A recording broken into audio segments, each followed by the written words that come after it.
ज्या महाराष्ट्राने देशाला एक करायचं, आज मनामध्ये भीती आणि शंका वाटते की तो महाराष्ट्रच कुठे आपसात फुटला तरी आहे की काय, किंवा फुटतो तरी आहे की काय। भारतीय संस्कृतीने जिला समृद्ध केलं आणि जी भारतीय संस्कृतीलाही समृद्ध करते तिला म्हणायचं मराठी संस्कृती। आर्थर वेलस्ली उर्फ ड्यूक ऑफ वेलिंग्टननी केलेलं वर्णन आहे की मला नेपोलियन पेक्षा मराठ्यांना हरवणं अवघड गेलं। राजकारणाच्या या लढ्यामध्ये नानासाहेब पेशव्यांनी इंग्रजांची मदत घेऊन आरमार बुडवलं, आपलंच आरमार, मराठ्यांचंच आरमार। इंग्रजांनी भारत मुघलांकडून जिंकला नाही, इंग्रजांनी भारत मराठ्यांकडून जिंकला। गांधीजींनी पण महाराष्ट्राचं त्यावेळी वर्णन केलंय कार्यकर्त्यांचं मोहोळ। महिलांसाठी बजेटच्या 15% राखीव ठेवणारं पहिलं राज्य महाराष्ट्र आहे। 1850च्या पुढचा महाराष्ट्राची वाटचाल पाहायची झाली तरी महाराष्ट्राशिवाय देशाचं एक पान नाही हलणार। अर्थातच माझ्या प्रिय विद्यार्थी मित्रमैत्रिणींनो, एव्हाना तुम्हाला माहिती आहे आणि मी अशी आशा करतो की मनात विश्वास पण आहे की मुळामध्ये सर्वांना सर्व काळ सर्व शुभेच्छा कायम आहेत। अशा त्या कायम असताना मध्ये मध्ये मग छान छान मुहूर्त येतात, तसा हा आजचा मुहूर्त आहे 1 मे, महाराष्ट्र दिन। त्यामुळे फक्त मी या मुहूर्ताच्या निमित्ताने पुन्हा एकदा सर्वांना कायमच असलेल्या शुभेच्छा व्यक्त करण्याची मी संधी घेतोय। सर्वांना सर्व काळ सर्व शुभेच्छा। आपल्याला UPSC MPSCचा अभ्यास करून देश किंवा महाराष्ट्राच्या प्रशासनामध्ये अधिकारी व्हायचं आहे, व्हा, त्याला शुभेच्छा आहेत। पण समजा काही जणांना नसेल व्हायचं किंवा आपल्या बाजूनी सगळे प्रयत्न नीट करून झाले तरी काही कारणामुळे आपण नाही झालो, आकाश नाही कोसळत। आपलं ध्येय आहे स्वतःला ओळखून जीवनाच्या निवडलेल्या क्षेत्रामध्ये उत्तम आणि प्रतिभावंत होणे। आपण याला नाव दिले त्रिसूत्री। त्यासाठी शुभेच्छा आहेत। म्हणजेच अधिकारी प्रशासनात किंवा जीवनाच्या आपल्या क्षेत्रात, म्हणजे ते अधिकार म्हणजे खुर्ची नाही आहे नुसती, नुसतं राजकीय सत्तेचं अधिकाराचं पद कोणतं तरी याला अधिकार नाहीत म्हणत। आपल्या चांगल्या मराठीमध्ये, चांगल्या भारतीय भाषेमध्ये, विचारामध्ये ती व्यक्ती ज्या क्षेत्रातली तज्ञ असते त्याला आपण म्हणतो की अधिकारी व्यक्ती आहे, किंवा त्यांचा अध्यात्माच्या क्षेत्रात फार मोठा अधिकार आहे, संगीताच्या क्षेत्रात फार मोठा अधिकार आहे, अभिनयाच्या क्षेत्रात फार मोठा अधिकार आहे, साहित्य लेखन कवी काव्य ह्या फार त्याला अधिकार। आपल्याला प्रशासनासहित अशा प्रकारे जीवनाच्या सर्व क्षेत्रातला अधिकारी व्हायचं, म्हणजे त्यात ज्यांना हवंय त्यांच्याकरता प्रशासन आलं असं अधिकारी व्हायचंय। जीवनाचं आपलं कुठलंही क्षेत्र, आणि त्यामध्ये ज्यांना आपल्या इच्छा, प्रयत्न, त्याला मिळालेलं मार्कांचं बळ ह्यांनी प्रत्यक्ष अधिकारी होतील, तर अशा आपण सर्वांनी महाराष्ट्र समजून घेतला पाहिजे, आपल्या अंगी बांधला पाहिजे आणि तो आपल्या व्यक्तिमत्वामधनं मग व्यक्त झाला पाहिजे, प्रकट झाला पाहिजे। म्हणून आहे महाराष्ट्र समजून घेताना महाराष्ट्राच्या प्रशासनातही जर अधिकारी व्हायचं असेल तर अर्थातच राज्यघटनेचा अभ्यास हवाच आहे, कायद्यांचा अभ्यास हवाच आहे। पण एक प्रभावी अधिकारी व्हायचा असेल तर हा महाराष्ट्र काय आहे, कसा घडला इथले लोक कोण, त्यांच्या जडणघडणीमध्ये इतिहासाचा 2,000-2,500 वर्षांचा वारसा कसा गेलाय, त्यामध्ये ही मराठी भाषा कशी निर्माण झाली आणि तिची सर्व वाटचाल आणि वर्तमान काळातली स्थिती, ही मराठी संस्कृती की जी भारतीय संस्कृतीचाच भाग आहे, वेगळी नाही आहे. भारतीय संस्कृतीने जिला समृद्ध केलं आणि जी भारतीय संस्कृतीलाही समृद्ध करते तिला म्हणायचं मराठी संस्कृती. पण ती कळून सवरून आत्मसात करून आपल्या जीवनात व्यक्त झाली पाहिजे. आपण त्यासाठी आत्तापर्यंत 2 भाग घेतले. आता आज हा 3रा आणि समारोपाचा भाग आहे. तो 3रा आणि समारोपाचा या अर्थाने आपण म्हणूयात की क्लायमॅक्स. आता फक्त अर्थातच त्यासाठी आवश्यक आहे पहिले 2 भाग नीट ऐकलेले असणं. आणि निदान मी विद्यार्थ्यांकडनं अपेक्षा करेन की पहिले 2 भागांच्या नोट्स घेतलेल्या असणं नीट. तरी जर लक्ष असेल आणि ईश्वराने नोट्स घेण्याची सद्बुद्धी दिली तर काही कारणांनी पहिले 2 भाग आत्ता नसले तरी तो 3रा भाग आपोआप कळणार आहेच आपल्याला. पण जर पहिले 2ही केलेला असला अभ्यास तर या भागाला माझं म्हणणं मजा जास्त येईल. आनंद हा जो माझा शब्द आहे की आनंद ही ज्ञान साधना हा आनंद आहे, तो आनंद अधिक लाभेल. आपण पहिल्या 2 भागांमध्ये हा शब्द महाराष्ट्र, ही भाषा मराठी, म्हणवले जाणारे लोक या नात्याने मराठे, त्याचा सर्व ऐतिहासिक वारसा आपण समजावून घ्यायचा प्रयत्न केला. त्यामधला आणि आजही आणि आयुष्यभर लक्षात ठेवण्याचा कायमचा महत्त्वाचा मुद्दा आहे की महाराष्ट्र समजायचा असेल तर वारकरी संप्रदाय, संतांचं कार्य आणि मराठ्यांचा इतिहास म्हणजे शिवाजी महाराजांपासून प्रेरणा घेऊन हा महाराष्ट्र भारतासाठी लढला आणि बहुसंख्य वेळा जिंकला. ही मी केलेली व्याख्या आहे, ही मराठ्यांचा इतिहासची व्याख्या आहे. महाराष्ट्र समजायचा असेल तर या 2 सगळ्यात बेसिक महाराष्ट्राच्या जडणघडणीमध्ये पाया पक्का होण्यामधल्या 2 सगळ्यात महत्त्वाच्या गोष्टी, संतांचं कार्य म्हणजे ज्ञानोबा तुकोबा, वारकरी संप्रदाय, त्यालाच अध्यात्मातलं दुसरं फारच छान नाव आहे भागवत संप्रदाय. त्यांनी समाजाला पकडून ठेवलं, त्यांनी समाजाची ऊर्जा कायम ठेवली, समाजाला बळ दिलं आणि त्यावर शिवाजी महाराजांनी हिंदवी स्वराज्याची इमारत उभी केली. फार छान मराठी शब्दात सांगितलं जातं की वारकरी आणि धारकरी मुळात दोन्ही एकच. पण आम्ही ईश्वराच्या भजनासाठी हातात टाळ पण घेऊ, पण देशाच्या रक्षणासाठी हातात तलवार पण घेऊ आणि दोन्हीकडे आमची तपश्चर्या उत्तम करू. हा महाराष्ट्राचा वारसा आहे.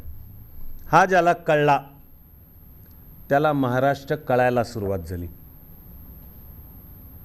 मी नेहमी वर्णन केलं आहे की महाराष्ट्राचं जेनेटिक कोड, विज्ञानाचा ज्यांचा अभ्यास आहे त्यांना माहिती आहे की जेनेटिक कोडचं वर्णन केलं जातं डबल हेलिक्स, की त्याला प्रोटीनच्या अशा 2 साखळ्या चेन एकमेकाला क्रॉस करत त्या जातात आणि मग त्याच्यावर वेगवेगळी प्रोटीन्स, पण 2 मुख्य साखळ्या एकमेकाला अशा क्रॉस करत जीनला आकार येतो. मला कळलेल्या महाराष्ट्राचं जेनेटिक कोड या 2 सूत्रांनी आखलं जातं, गुंफलं जातं. अवघे विश्वची माझे घरं आणि हिंदवी स्वराज्य असे 2 चेन आहेत की ज्या महाराष्ट्राचं जेनेटिक कोड घडवतात.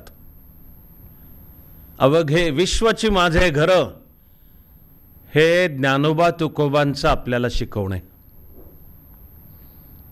अध्यात्माचा विचार, उभी राहिलेली भागवत संप्रदायाचं देवालय की जे संत बहिणाबाईच्या अभंगांच्या मध्ये आहे. ज्ञानदेवे रचिला पाया, नाम्या तयाचा किंकर, नाथे उभारिले देवालया आणि तुका झालासे कळस. हा महाराष्ट्रच काय, भारत देशाचा सुद्धा आत्मा बळकट करून तो पकडून ठेवणे हे त्या भक्ती चळवळीचं काम आहे की जी भक्ती चळवळ ही महाराष्ट्रातून देशात पसरली. तुमचा माझा सुद्धा जेनेटिक कोड घडवण्यातला एक धागा अवघे विश्वची माझे घर आहे. आणि तेच घेऊन जिजाऊंच्या संस्कारातून शिवाजी महाराजांनी उभं केलं हिंदवी स्वराज्याचं भव्य स्वप्न. तुम्हाला मला शिवाजी महाराजांनी ज्या कामाला लावलं त्याचं एकदम सोप्या शब्दातलं वर्णन आहे की महाराष्ट्राचं काम आहे देशासाठी लढायचं असतं. जोपर्यंत महाराष्ट्र ही व्हिजन लक्षात ठेवेल तोपर्यंत आपल्यामधलं कर्तृत्व जीवनाच्या सर्व क्षेत्रामध्ये फुलून येईल. आणि महाराष्ट्राने देशासाठी लढायचं असतं हे जर महाराष्ट्र विसरू लागला आणि देशासाठी लढण्याच्या ऐवजी काहीतरी आपसातच एकमेकाचे पाय किंवा शक्यतो गळेच कापता आले तर बरं, तर महाराष्ट्राचं महाराष्ट्रपणाला तो कमीपणा आहे. आपल्याला शिवाजी महाराजांनी लावलं कामाला जीवनाच्या सर्व क्षेत्रामध्ये भारतासाठी लढायचं असतं. हे हिंदवी स्वराज्याचं आधुनिक रूप आहे. ते घेऊन भक्ती चळवळ ही देशभर पसरली आणि मराठ्यांची तलवारही देशभर तळपली. आपण अभिमानाने त्याचं वर्णन करतो, अटकेपासून कटक. हिंदवी स्वराज्याची व्याख्या सुद्धा शिवाजी महाराजांच्या दोन शब्दांमध्ये. एक अस्सल मराठी थोडं संस्कृत अंगाने जाणारी शब्दरचना आहे आणि दुसरी थोडी फारसी शैलीतली पण भाषा मराठीच आहे. स्वतः शिवाजी महाराजांचं एक वाक्य आहे की हिंदवी स्वराज्य म्हणजे काय, सिंधू नदीच्या उगमापासून कावेरीच्या संगमापर्यंत हिंदवी स्वराज्य हे तो श्रींची इच्छा. हे महाराजांचं वाक्य आहे. दुसऱ्या दिवशी अफजल खानाला भेटायचं होतं, जीवावरचं संकट होतं आणि आदल्या रात्री महाराज प्रतापगडावर आपल्या सवंगड्यांसहित बसलेत आणि अफजल खानाचा तर कोथळा काढायचा आहेच पण प्रतिहल्ला चढवायचा आहे आणि एका वेळी 3 आघाड्यांवर प्रतिहल्ला चढवायचा आहे. हे त्या आदल्या रात्री बोललं जातं आहे. तिथे महाराजांचा एक विश्वासू सहकारी सेनापती रावजी सोमनाथ महाराजांना विचारतो की अफजल खानाचा कोथळा काढू, उलटा हल्ला चढू, कुठपर्यंत जायचं आहे. रावजी सोमनाथाची शंका आहे की हा युद्धाचा हा आराखडा आहे, कुठपर्यंत जायचं आहे. त्यावेळचं शिवाजी महाराजांचं वाक्य आहे, कुठपर्यंत जायचं याचं उत्तर आहे सिंधू नदीच्या उगमापासून कावेरीच्या संगमापर्यंत हिंदवी स्वराज्य हे तो श्रींची इच्छा. आणि दुसरं थोडं फारसी शैलीमध्ये येणारं वाक्य आहे अहद पेशावर तहत तंजावर हिंदवी स्वराज्य हे तो श्रींची इच्छा. म्हणजे महाराजांनी आपल्याला कोणत्या कामाला लावलंय तेव्हाही आणि ते आजही आजच्या काळाला सुसंगत आपल्याला व्यक्त करायचं आहे. महाराष्ट्राने देशासाठी लढायचं असतं. हे महाराष्ट्राचं जेनेटिक कोड आहे. मराठीतले एक असामान्य कवी वसंत बापट, आज ते शरीराने आपल्यात नाहीत, होते तेव्हा माझी त्यांची चांगली ओळख होती, भेटगाठ होत असे, प्रश्नोत्तर होत असे, अशी सुद्धा म्हणजे गप्पा होत असत अशी सुद्धा ओळख होती. वसंत बापटांची महाराष्ट्राचं वर्णन करणारी एक अप्रतिम कविता आहे. जमलं तर केव्हा तरी मूळची पूर्ण पहा आणि भावली भिडली अंतःकरणाला, तुम्हाला बळ दिल ती, तर जमलं तर पाठसुद्धा करा. कवितेच्या पहिल्या ओळी आहेत, भव्य हिमालय तुमचा आमुचा, केवळ माझा सैन्यकडा, गौरी शंकर उभ्या जगाचा, मनात पूजिन रायगडा. अशा पहिल्या दोन ओळीत वसंत बापट सांगतायत, भव्य हिमालय तुमचा आमुचा, म्हणजे ह्या साऱ्या विश्वाचा आहे, तो भारताचा मुकुट आहे. भव्य हिमालय तुमचा आमुचा, केवळ माझा सैन्यकडा, सह्याद्री, तिने घडवलेला मराठी स्वभाव, मराठी मन, दिलेला चपळपणा, काटकपणा, कष्टाळूपणा, झुंजार वृत्ती, केवळ माझा सैन्यकडा. गौरी शंकर उभ्या जगाचा, गौरी शंकर शिखराचं पण नाव आहे हिमालयातल्या. कोणी म्हणतात एव्हरेस्टचं सुद्धा एके वेळचं मूळचं नाव गौरीशंकर होतं, फक्त आत्ता गौरीशंकर नावाचं आणखी एक वेगळं शिखर आहे. आणि सांकेतिक रूपक आणि भाषिक अर्थाने पाहायचं झालं तर गौरीशंकर कैलासावर आहे, अशी आपली ती हिमालयाची रेंजच येते, ग्रेटर हिमालयाज याही अर्थाने. पण गौरीशंकर उभ्या जगाचा, मनात पूजिन रायगडा, त्या माझा मला प्रेरणा देणारा सैन्यकडा आणि रायगडा. माझी एकेवेळी तर संपूर्ण कविता पाठ होती, आता मधल्या मधल्या काही ओळी अशा मनातनं निसटल्या आहेत, पण लक्षात आहे ती ओळ, कारण मी ती ओळ घेऊन वसंत बापटांशी एक चर्चा केली होती. कारण वसंत बापटांच्या ह्या कवितेतली ओळ आहे, ख्रिस्त बुद्ध विश्वाचे शास्ते, तुकयाचा आधार मला, अशी ओळ आहे. आणि मी वसंत बापटांशी चर्चा केली होती की तुम्ही काय म्हणताय लक्षात येतंय, पण ख्रिस्त बुद्धच कसे काय विश्वाचे शास्ते का हो? तुकोबा पण विश्वाचा शास्त्र नाही आहे काय, जगद्गुरू? का त्यांनी जे मांडलं ते मराठीत मांडलं म्हणून ते प्रादेशिक आहे आणि म्हणून ते एका भौगोलिक प्रदेशापुरतं मर्यादित आहे? तुकोबा राय जगद्गुरू आहेत. तेव्हा जर ख्रिस्त बुद्ध विश्वाचे शास्ते असले तर तुकया पण विश्वाचा शास्त्र आहे. महाराष्ट्राचं मराठी पण मांडताना कविवर्य बापटांनी ही ओळ मांडली, ख्रिस्त बुद्ध विश्वाचे शास्ते, तुकयाचा आधार मला. हा ज्ञानोबा तुकोबांनी सुद्धा मांडलेला सर्व संतांचा विचार वैश्विक आहे, त्या विचारामध्ये काही संकुचित नाही आहे. उलटं मराठी भाषेची सुद्धा समृद्धी वाढवणारा आणि अर्थातच मराठी मनाला बळ देणारा, पुढची दिशा दाखवणार आहे. या दोन सूत्रांमधून महाराष्ट्र, महाराष्ट्राचं मन, महाराष्ट्र संस्कृती आकाराला येते. अवघे विश्वची माझे घर आणि हिंदवी स्वराज्य. जोपर्यंत महाराष्ट्र ही व्हिजन, ही दृष्टी पकडून ठेवेल, आणि महाराष्ट्र म्हणजे आत्ताची 12 कोटी लोकसंख्या, आत्ताचा भौगोलिक महाराष्ट्र तो डोळ्यासमोर ठेवा. पण मी म्हणणार आहे आपण प्रत्येकजण वैयक्तिक आपल्या जीवनात सुद्धा की या अवघे विश्वची माझे घरं आणि हिंदवी स्वराज्य, ह्यासाठी मी माझ्या जीवनात मी काय करतो आहे, मी काय करते आहे, तर बघा तुम्ही की तुमच्यामधलं कर्तृत्व फुलून येतं का नाही. महाराष्ट्र समजायचा तर हे वारकरी संप्रदाय, संतांचं कार्य आणि शिवाजी महाराज आणि तिथून पुढचा मराठ्यांचा इतिहास समजला पाहिजे. IAS झाल्यानंतर मला पहिलं प्रमोशन मिळालं 1990 मध्ये. महाराष्ट्राच्या तरी प्रशासनाच्या रचनेमध्ये पहिल्या प्रमोशननंतर महाराष्ट्रातले IAS अधिकारी होतात जिल्हा परिषदांचे मुख्य कार्यकारी अधिकारी.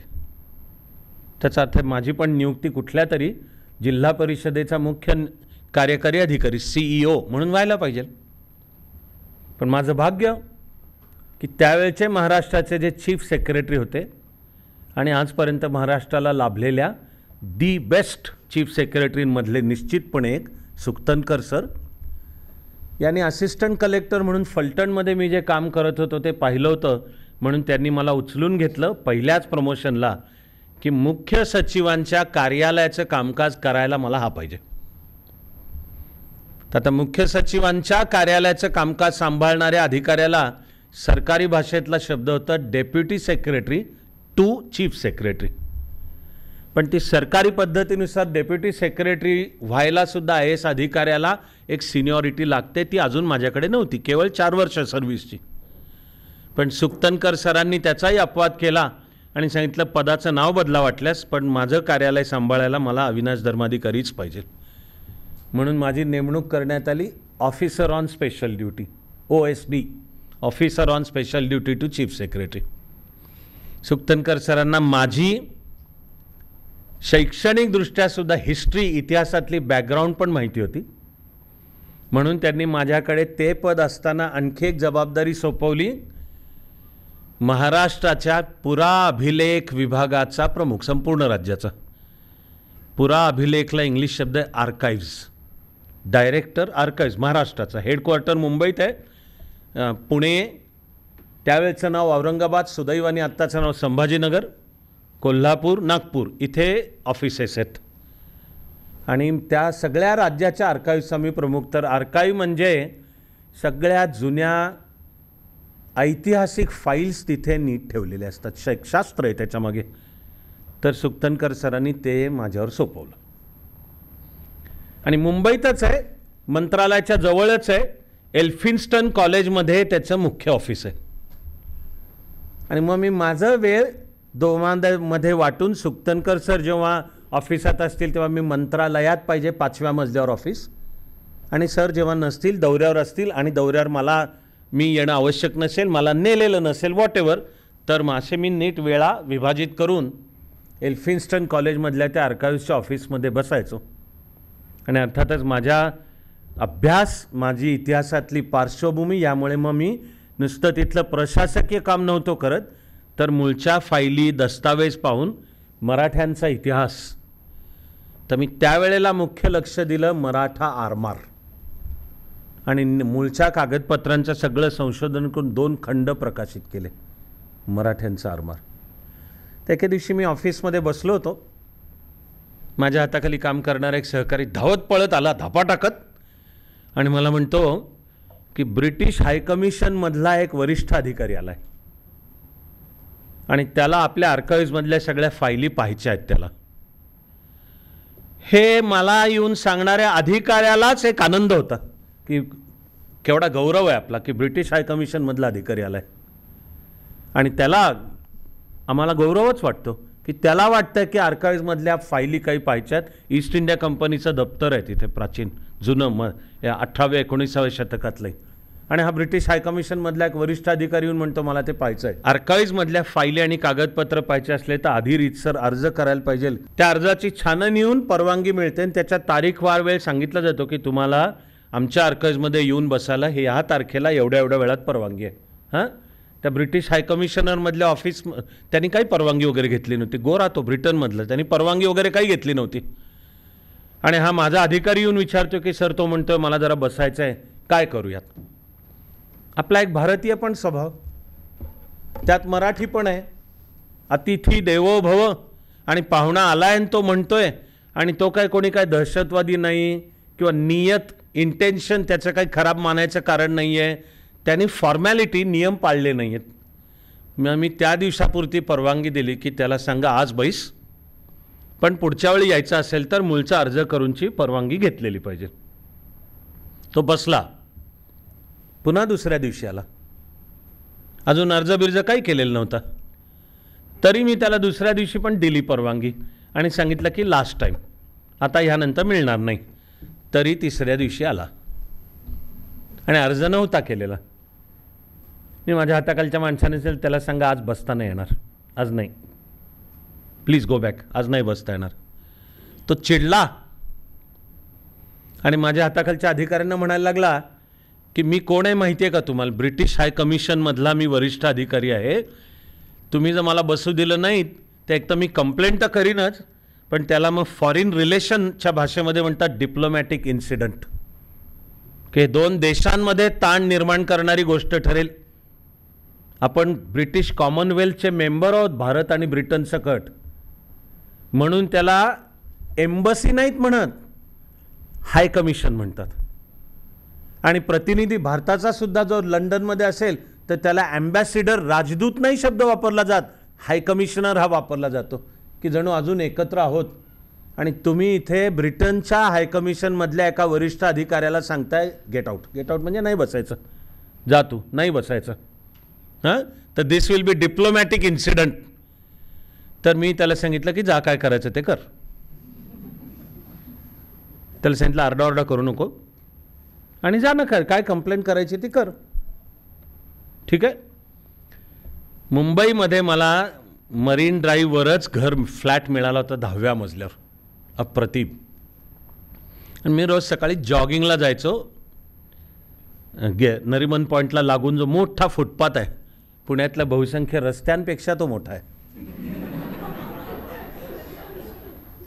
तर सकाळच्या वेळी मी तिथे जॉगिंगला जायचो. तर असा दुसऱ्या दिवशी जॉगिंगला जात असताना समोरने एक वरिष्ठ अधिकारी, अतिशय उत्तम, निश्चितपणे प्रभावी, स्वच्छ, त्यांचं नाव D.T. जोसेफ, पॉझिटिव्ह संदर्भ असल्यामुळे नावाचं कट सांगतो की त्यांचं नाव D.T. जोसेफ, खूप वरिष्ठ अधिकारी. मला त्यावेळेला ते नगरविकास खात्याचे सचिव होते, खूप सिनियर, अर्बन डेव्हलपमेंटचे सचिव. तेही जॉगिंग करत समोरने येत होते. आता ते एक प्रशासकीय शिस्त आहे म्हणा, आपले भारतीय संस्कार आहेत म्हणा, तर एक सिनियर वरिष्ठ अधिकारी समोरनं जॉगिंग करत जातात. मी पण जॉगिंग क्रॉस होतो आहे, तर मी त्यांना क्रॉस होता होता फक्त गुड मॉर्निंग सर, आणि मी माझं जॉगिंग चालू ठेवलं. तर ते त्यांनी मला असं पाहिलं, मी म्हणतोय गुड मॉर्निंग सर, त्यांनी पाहिलं दखल की अविनाश आहे, थांबले. आणि ते थांबल्यामुळे मी पण थांबलो. आणि त्यांनी श्वास सांभाळत मला विचारलं, Avinash what did you do? म्हटलं सर व्हॉट हॅपन? त्यांनी मला हे सगळं सांगितलं आणि ते म्हणाले की तो ऑफिसर आता कंप्लेंट करतोय गव्हर्नमेंट ऑफ इंडियाकडे आणि त्याच्या एन्क्वायरीज येणार आहेत आता, बिग, ही गोष्ट आता मोठी होणार आहे, तर व्हॉट डिड यू डू? तर ते जॉगिंगला क्रॉस होताना आम्ही त्यांना सांगितलं आर्काइव्स हा आला, डे 1 अर्ज नाही, परवानगी नाही, भेट नाही, मान्यता नाही, तरी मी बसू दिलं. डे 1, डे 2, तिसऱ्या दिवशी मी त्याला सांगितलं आता बसता येणार नाही. तर त्यांनी आमचं जॉगिंग, आम्ही दोघंही शॉर्ट्समध्येच होतो, पण त्यांनी हा मुद्दा सगळा ऐकला आणि मला म्हटले okay Avinash don't worry. As it is me I wasn't worrying. त्या ब्रिटिश अधिकाऱ्याचं काम आहे काळजी करणं, माझं नाही काम आहे. पण मला ते म्हणले की ठीक आहे आता मी बघतो. D.T. जोसेफ यांच्या म्हणण्याचा अर्थ काय आहे की एक म्हणजे तू केलंस त्यात काही अयोग्य नाही, डोंट वरी, आणि आता पुढचं मी बघतो, येऊ दे भारत सरकारकडनं जी क्वेरी यायची, काय डिप्लोमॅटिक इन्सिडेंट व्हायचा, काय व्हायचा तो होऊ दे, डोंट वरी, असं ते मला म्हटले आणि निघाले. आणि मी निघणार तेवढ्यात जरा मी पण थांबलो, सरांकडे वळलो आणि त्यांना सांगितलं की sir when you give him the answer, तो ऑफिसर ब्रिटिश हाय कमिशनमधला, please tell him that you left the country on 15th of August 1947. आता आम्ही एक स्वतंत्र सार्वभौम देश आहोत. पण मी वाक्य त्यांना हे सांगितलं, हसले ते. या बाबतीत पुढे वेगळं काही घडलेलंच नाही आहे, पण एकेवेळी हा प्रसंग आम्ही मित्र जेव्हा भेटतात ना IAS मधले, आणि अजून मी सर्व्हिसमध्ये होतो, तर दिल्लीतल्या माझ्या एका प्रवासामध्ये आमच्या बॅचचे सगळे आम्ही एकत्र भेटलो आणि काहीतरी गप्पा झाल्या, त्याच्यात हे आलं आणि त्याच्यात मी सहज हा प्रसंग सांगितला आणि माझ्याही मित्रमंडळींना मी हे वाक्य सांगितलं की त्या ब्रिटिश ऑफिसरला, मी सिनियर IAS ऑफिसरना सांगितलं की त्याला सांगा you left the country on 15th of August 1947. वाक्य हेच होतं, पण वाक्याचा अर्थ आहे की आता भारत देश एक स्वतंत्र सार्वभौम देश आहे.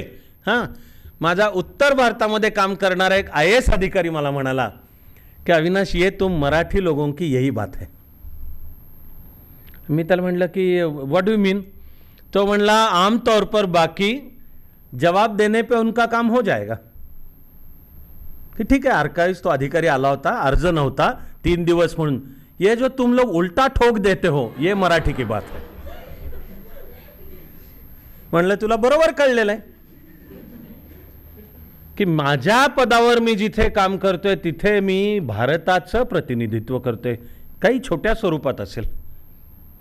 आणि मी लंडनमध्ये गेलो आणि जर सांगायला लागलो मला तिथल्या इंडिया हाऊसमधला रेकॉर्ड पाहायचं, तर हे देतील का मला बसू? हे सांगतील तुमचा अर्ज नाही आहे, तुमची मी उपकार केले, मी मेहरबानी मी केली आहे त्याच्यावर 2 दिवस. पण ये जो तुम मराठी लोगों की बात है कि तुम साले उल्टा ठोक देते हो, ते उल्टा ठोक देना ही काम है, फक्त ते भारतासाठी आहे. ह्याचं जोपर्यंत भान आहे तोपर्यंत महाराष्ट्र समजेल, पण आणि महाराष्ट्राचं कर्तृत्व उफाळून पण येईल. ही जी शिवाजी महाराजांपासून प्रेरणा घेऊन महाराष्ट्र देशभर गेला, देशभर लढला, तलवार तळपली, हा सुद्धा एक कमालीचा दैदिप्यमान भाग आहे. औपचारिकदृष्ट्या तो MPSCच्या पाठ्यक्रमात नसेल, पण तो आजचा महाराष्ट्र सुद्धा सांभाळायचा आणि प्रशासन करायचं तरी कळलेला पाहिजे. कारण इथले सर्व किल्ले, इथली सर्व तीर्थक्षेत्र, त्यांचं व्यवस्थापन असू द्या किंवा किल्ल्यांच्या मध्ये जे पर्यटनाचं प्रचंड मोठं पोटेन्शियल आहे आणि ते सुद्धा ॲडव्हेंचर टुरिझम, पण त्यातली ताकद कळायला आणि ते मराठी मनाला कसे घडवणार आहेत हे कळायला हा मराठ्यांचा इतिहास समजला पाहिजे. तुमच्या माझ्या दुर्दैवानी ज्यांनी मराठ्यांचं साम्राज्य बुडवलं आणि त्याबरोबर या भारत देशाचं सार्वभौमत्वही संपलं, आपण पूर्ण पारतंत्र्यात पडलो, तो इंग्रज अधिकारी माउंट स्टुअर्ट एल्फिन्स्टन. काही वेळा मला वाटतं की आपल्या अनेकांच्या पेक्षा हा महाराष्ट्र त्याला जास्ती कळला होता. कारण ज्याचं नाव आहे तिसरं इंग्रज मराठा युद्ध, वर्ष 1817-18. पहिली लढाई पुण्यामध्येच मुळामुठेच्या संगमावर, दुसरी लढाई अनेक, मी त्याला दुर्दैवी आणि दुःखद कारणाकरता, पण ते आत्ताच्या महाराष्ट्रातही सगळं महत्त्वाचं आहे आजही. ती दुसरी लढाई म्हणजे 1 जानेवारी 1818 कोरेगाव भीमाची लढाई, आणि तिसरी लढाई आष्टी. पण जो महाराष्ट्र उभ्या भारतासाठी लढला आणि बहुसंख्य वेळा जिंकला, तो ईस्ट इंडिया कंपनी म्हणजे इंग्रजांशी लढताना 3 लढायांच्या मध्ये संपला. आणि त्यावेळचा जो कर्तृत्व शून्य बाजीराव होता, दुसरा बाजीराव, त्यांनी शरणागतीच्या चिठ्ठ्या दिल्या आणि सर्व किल्ल्यांच्यावर निरोप पाठवले की किल्ले ब्रिटिशांसाठी ईस्ट इंडिया कंपनीला रिकामे करून द्या. माझ्या जीवाची खालवर होतो. उलगाउलग होते जीवाची काहिली. मला डोळ्यासमोर येतं की हाच महाराष्ट्र औरंगजेबाशी 27 वर्ष लढला, की ज्या वेळेला उभ्या हिंदुस्थानमध्ये मुघल सल्तनतीला दुसरा एकही विरोधक शिल्लक नव्हता, ज्याला भारतीय ताकद म्हणावी आणि भारतीय संस्कृतीकरताचा लढा म्हणावा असा म्हणजे 1681 ते 1707 असे 27 वर्ष महाराष्ट्र लढला. तो नुसत्या महाराष्ट्रासाठी नाही आहे. अनेक जाणकार इतिहासकारांनी, त्यातले एक उत्तम म्हणजे त्र्यंबक शंकर शेजवलकर यांनी या 27 वर्षाचं वर्णन केलं आहे की हा भारतीय संस्कृतीचा फाईट बॅक आहे. शिवाजी महाराज तुमच्या माझ्यातनं शरीराने गेल्यावर औरंगजेब दक्षिणेत उतरला. शिवाजी महाराज स्वतः असेपर्यंत त्यांनी रिस्कच घेतली नाही. शाहिस्तेखानाचं काय झालंय त्याच्या नीट लक्षात होतं. शाहिस्तेखान मामा, त्यामुळे भाच्यालाही टेन्शन होतं माझं काय होईल. महाराज गेल्यावर मात्र तो मुघल सर्व सैन्य, सर्व खजिना, सर्व तोफखाना, सर्व ताकद घेऊन उतरला. एवढासा टिचभर त्यावेळेचा सह्याद्रीच्या परिसरातलं हे हिंदवी स्वराज्य की याला खतम करायचं आहे. पण आधी छत्रपती संभाजी महाराजांचं नेतृत्व, मग छत्रपती राजाराम, आणि 1700 मध्ये ते एक वेळ इसवी सन करेक्ट वर्ष 1700 की मराठ्यांना नेता म्हणजे छत्रपतीच नाही आता. पण कंबर कसून उभी राहिली महाराजांची सून महाराणी ताराबाई. आणि मराठे असं नाही म्हणले की एक स्त्री आहे ही कोण नेतृत्व करणार आहे. मराठे आनंदाने तिच्या नेतृत्वाखाली लढायला उभे राहिले. असा एकूण 27 वर्षांचा फाईट बॅक आहे की औरंगजेब सर्व शक्तीनिशी उतरला. 27 वर्ष लढला आणि निराश होऊन मेला. औरंगजेबाला मराठी पण येणं चालू झालं होतं. 27 वर्ष इथे काढल्यामुळे यायला लागलं होतं मराठी. तर मुघल बखरींमध्ये नोंद आहे की औरंगजेबाचं एक मूळचं वाक्य, मूळचं औरंगजेबाचं वाक्य आहे. हा निराश झालेला औरंगजेब मरण्यापूर्वी म्हणतो खुदानेच मराठ्यास राज्य दिले, दिले ल लाह, हे मूळचं वाक्य आहे बखरीतलं. खुदानेच मराठ्यास राज्य दिले, तुला लवकर कळलं म्हणा. आणि तो मेला इथे खुलताबाद, त्याचं थडगं आहे खुलताबादला, संभाजीनगरच्या जवळ. एक वेळी माझ्या काही मित्रमंडळींबरोबर मी गेलो होतो आणि तिकडे गेलो औरंगजेबाचे ते खुलताबादचं थडगं पाहायला. तसे त्या थडग्याभोवती आम्ही गोलाकार उभे होतो. आमचा एक चिडलेला मित्र म्हणला, साले त्या औरंगजेबाचं थडगं कशाला ठेवले, उखडून टाका इथून. मी त्याला म्हटलं जरा एक मिनिट राहू दे इथे, कारण भारताच्या सगळ्या शत्रूंना कळू दे की मराठ्यांनी औरंगजेबाला इथंच गाडला, राहू दे. पण हा भारतीय संस्कृतीचा फाईट बॅक आहे. आणि एका बाजूला 27 वर्ष आणि अशी वेळ की आता तर नेताही नाही, छत्रपती नाही, स्त्रीच्या नेतृत्वाखाली लढतोय. आणि ते धन्य ते संताजी धनाजी, की मुघल घोड्यांना पाण्यामध्ये सुद्धा प्रतिबिंब संताजी धनाजीचीच दिसत असत. ही काल परवापर्यंत साधी गावाकडली शेतकरी मावळ्याची पोरं हो, पण एक शिवाजी महाराजांची ही हिंदवी स्वराज्याची प्रेरणा त्यांच्यामध्ये भरली आणि कुठल्या कुठे पोचले. 27 वर्ष लढून औरंगजेबाला काय महाराष्ट्र जिंकता आला नाही. औरंगजेब मेल्यापासून 10 वर्षात मराठे दिल्लीत पोचले. ते पहिल्यांदा बाळाजी विश्वनाथच्या नेतृत्वाखाली पेशवा महाराजांचं जे अष्टप्रधान मंडळ, त्या 8 मंत्र्यांमधला पहिला, म्हणजे त्याचा पंतप्रधानच नाव आहे पेशवा, तो होता बाळाजी विश्वनाथ. तो मराठ्यांचं सैन्य घेऊन दिल्लीत पोचला आणि तिथपासून ते तुमच्या माझ्या दुर्दैवाने मराठा साम्राज्य संपेपर्यंत 100 वर्ष खरं म्हणजे हिंदुस्थानचा कारभार हे मराठे म्हणवणारे लोक करत होते. मुघल बादशाहसुद्धा मराठ्यांच्या टाचेखाली होता. मराठ्यांनी त्याला उठ सांगितलं तर उठायचं, बैस सांगितलं तर बसायचं. हिंदुस्थानभर तलवार तळपली आहे, ती महाराष्ट्राची तळपली. माझा जो UPSCचा इंटरव्ह्यू झाला होता ॲक्च्युअल, त्या पॅनेलवर एक थोर इतिहास तज्ज्ञ होते आणि ते मुघल इतिहासाचे तज्ज्ञ इरफान हबीब. तर हा कॅन्डिडेट महाराष्ट्रातला आहे म्हणून त्यांनी मला प्रश्न विचारला होता, what if Shivaji lived another 10 years. ते महाराज बिराज जरा म्हणत नाहीत. हां, मला माहिती नाही की त्यांच्याकरता महाराज म्हणजे फक्त शहनशाह वगैरे वगैरे आहेत का. पण त्यांनी मला प्रश्न विचारताना शब्दरचना वर्डिंग होतं, what if Shivaji lived another 10 years. मी दिलेलं उत्तर होतं, in that case Marathas would have reached Delhi within those 10 years and Shivaji Maharaj would have coronated himself as the emperor of India. He would not have allowed Mughals to survive. हे मी दिलेलं उत्तर होतं. तुमच्या माझ्या दुर्दैवाने शिवाजी महाराज नाही 10 वर्ष आणखी जगले, पण औरंगजेबाच्या म्हणजे मुघलांच्या सर्व ताकदीशी 27 वर्ष लढून नाकावर टिचून महाराष्ट्र पुरून उरला. औरंगजेब मेल्यापासूनच्या 10 वर्षात मराठे दिल्लीमध्ये पोचले आणि दक्षिण भारतासकट सर्व भारतभर भारतासाठी लढणारी शक्ती, ती नुसती लूट करणारी नाही आहे. बाकीच्या काही दुर्दैवानी इतिहासकारांनी चित्र असं रंगवलं की जणू मराठे म्हणजे काहीतरी लुटारू होते. दुर्दैव आहे की त्यांच्या दृष्टीने गझनीचा महम्मद हा एक समर्थ साम्राज्य निर्माता आहे, तो रसिक आहे. पण शिवाजी महाराज आणि मराठे हे मात्र जणू सह्याद्रीच्या जंगलात आगीचा वणवा पेटतो आणि तो जसा सर्वत्र पसरतो तसे आहेत. हे इतिहासाच्या कागदपत्र आणि दस्तावेजांना धरून अजिबात नाही. मराठे म्हणवणाऱ्या शक्तीला सर्व काळ भान आहे की आपण देशासाठी लढतो आणि आपल्याला संपूर्ण देश मुक्त करायचा आहे. भाग 2च्या शेवटाकडे मी एक किस्सा आणि त्यानिमित्ताने इतिहासाचा धागा सांगायला सुरुवात केली आहे. मराठा साम्राज्याचं सर्वोच्च शिखर म्हणता येईल वर्ष 1757,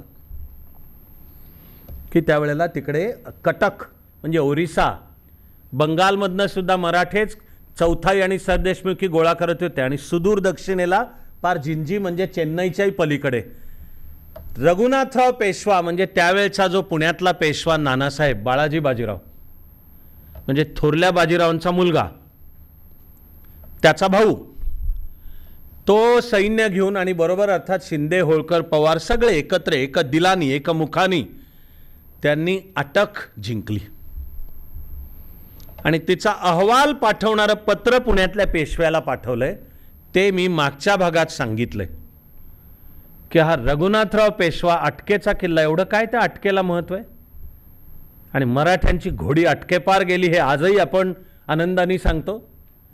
कारण शिवाजी महाराजांची शिकवण आहे की या देशावर शत्रू जिथून येत आहेत तिथे जाऊन त्यांना ठोकायचंय आणि रोखायचंय. तेव्हा मध्ययुगामध्ये आलेली मुख्य आक्रमणं सगळी खैबर खिंड किंवा बोलन खिंड, त्यातली खैबर उतरली की लागणारं पहिलं ठाणं सिंधू नदीच्या काठावरचं अटक. मराठ्यांनी ते जिंकलं 1757 आणि अटकेच्या किल्ल्यावर भगवं निशाण फडकवलं. हा रघुनाथराव पेशवा आपल्या भावाला कळवतो, थोरल्या आबासाहेबांनी सांगितलेले काम आपण जवळजवळ पूर्ण करीत आणले आहे. एक एक वाक्य किती तोलामोलाचं अर्थपूर्ण आहे. थोरले आबासाहेब म्हणजे शिवाजी महाराज. 1757 मध्ये अटकेवर भगवं निशाण फडकवतानाही मराठ्यांना पूर्ण भान आहे की का आलोत आपण इथपर्यंत. थोरल्या आबासाहेबांनी सांगितलेले काम आपण जवळजवळ पूर्ण करीत आणले आहे.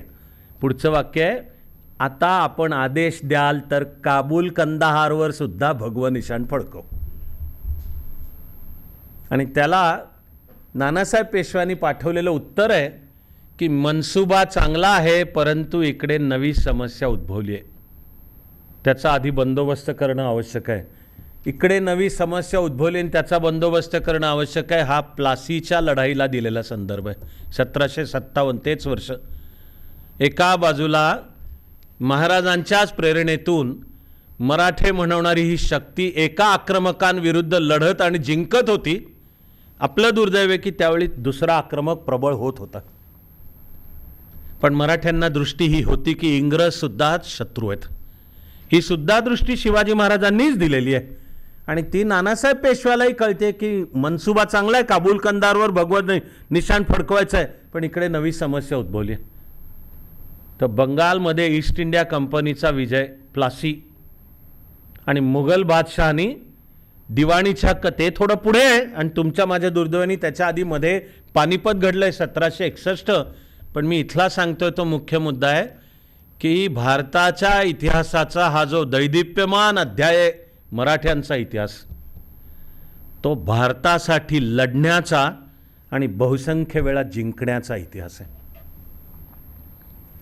मराठ्यांच्या या विजयामुळे धसकूनच अनेक धर्मांध मुस्लिम वेगवेगळे नेते वगैरेंनी निमंत्रण पाठवलं अहमदशाह अब्दालीला. स्पष्ट शब्दरचना आहे त्या पत्रांमधली की तूच आता एक इस्लामला वाचवणार आहेस, नाहीतर इथे काफिरांच्या ताब्यात हे पुन्हा चाललंय. आणि अहमदशाह अब्दाली सुद्धा जे चाल करून आला त्याला त्यांनी जिहाद म्हटलंय. आणि एक अतिशय गुरमीनी भरलेलं पत्र त्यांनी पाठवलं. अहमदशाह अब्दालीचा मुकाबला करायला पुण्यातून फौजा बाहेर पडल्या सदाशिवराव भाऊच्या नेतृत्वाखाली. तर अहमदशाह अब्दालींनी सदाशिवराव भाऊला पाठवलेलं एक पत्र आहे, ते प्रचंड गुरमीतलं पत्र आहे. आणि याच अर्थाची सगळी शब्दरचना आहे की तुम्ही काफिर फार माजलेत, पण माझं हे पत्र मिळालं की नर्मदेच्या दक्षिणेला निघून जा. अहमदशाह अब्दाली काय म्हणतोय की तो नर्मदेच्या उत्तरेचा भाग आमचा आहे, तर तू नर्मदेच्या दक्षिणेला निघून जा. हां, सदाशिवराव भाऊनी पण त्याला तितक्याच गुरमीतलं उत्तर दिलंय. पण त्यातली केवळ गुरमी नाही आहे महत्त्वाची, सदाशिवराव भाऊ अहमदशाह अब्दालीला काय सांगतो हे महत्त्वाचं आहे. तर सदाशिवराव भाऊच्या पत्रात आहे, हा सारा देश आमचा आहे, घुसलून आलायस तूच, तर उलटी तुला देतोय संधी की बऱ्या बोलाने आला तसा निघून जा. ॲक्च्युली मराठ्यांनी अहमदशाह अब्दालीचा आधी अनेक वेळा पराभव केलेला आहे, पंजाबमध्ये सुद्धा. त्याची आठवण करून देतो सदाशिवराव भाऊ की तुला मागच्या वेळी संधी दिली तसा तेव्हा आला तसा परत जा, पण हा देश आमचा आहे. मराठ्यांना हे भान आहे की नुसतं नर्मदेच्या दक्षिणेचा नाही, नर्मदेच्या उत्तरेचाही, सिंधूच्या उगमापासून कावेरीच्या संगमापर्यंत हिंदवी स्वराज्य. शिवाजी महाराजांच्या शिकवणुकीनुसार जोपर्यंत हे मराठे एकसंधपणे एका ध्येयासाठी आणि मुख्य म्हणजे जातीपाती विसरून लढत होते, तोपर्यंत महाराष्ट्राचं कर्तृत्व फुलून आलेलं आहे.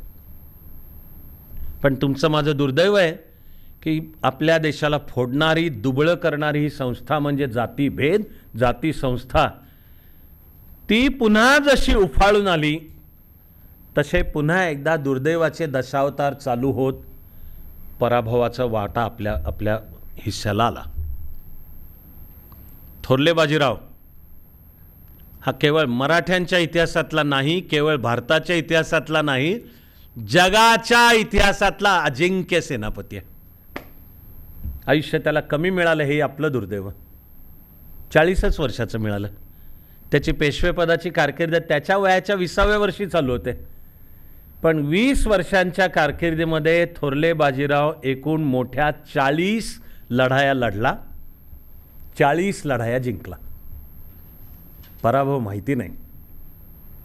थोरल्या बाजीरावाच्या अनेक लढायांचा, पालखेडची लढाई, भोपाळची लढाई, आणि ही दिलेली दिशा की नुसते फांद्या तोडून काय होणार आहे, मुळावरच घाव घातला पाहिजे आणि दिल्लीवर राज्य आपलं असलं पाहिजे, हे थोरल्या बाजीरावांनी दिलेली दिशा आहे. पण ती त्यांनी वैयक्तिक नाही आहे, शिवाजी महाराजांची शिकवण आहे.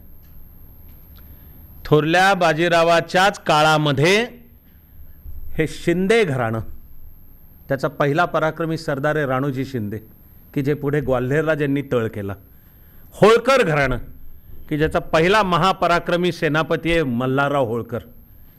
त्यानंतर आणखी एक शाखा आहे पवार घराण्याची, ते नाव पडलं धार पवार, कारण ते मध्य प्रदेशातलं धार हे ठिकाण, तिथे त्यांनी तळ केला. त्यानंतर इकडे आधी गुजरातमध्ये ज्यांनी तळ केलं आहे सरदार दाभाडे. ऐतिहासिकदृष्ट्या थोडा त्या सरदार दाभाडेंचा पेशव्याशीच संघर्ष झाला, बाजीरावशीच, थोरल्या बाजीरावशी.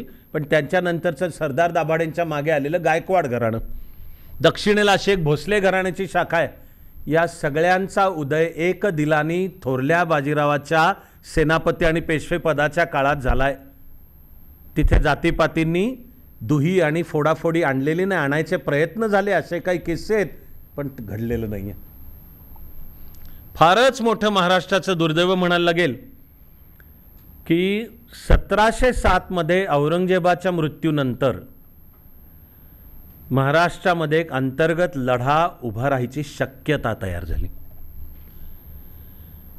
कारण 1688-89 मध्ये मुघलांनी रायगड जिंकून घेतला, फंद फितुरीनीच.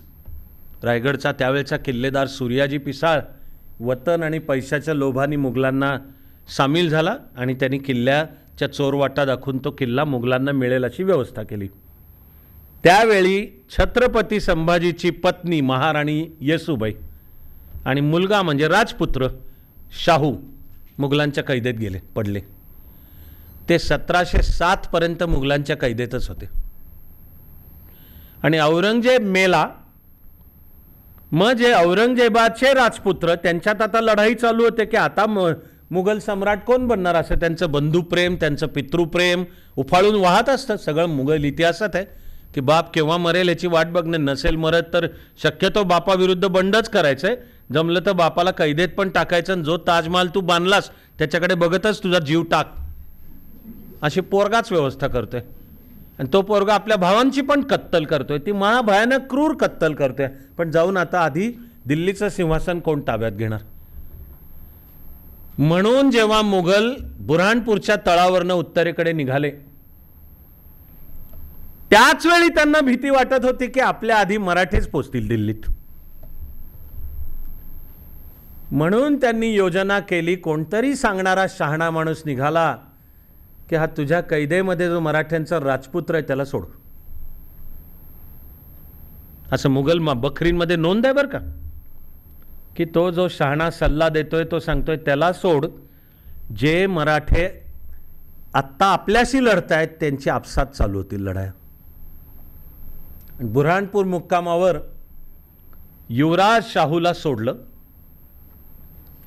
त्यांनी तिथून सर्व मराठा सरदारांना एक पत्र पाठवलं की आता मी मुक्त झालोय आणि गादीचा अधिकृत वारस मी आहे छत्रपती व्हायला, तेव्हा आता मला सामील व्हा.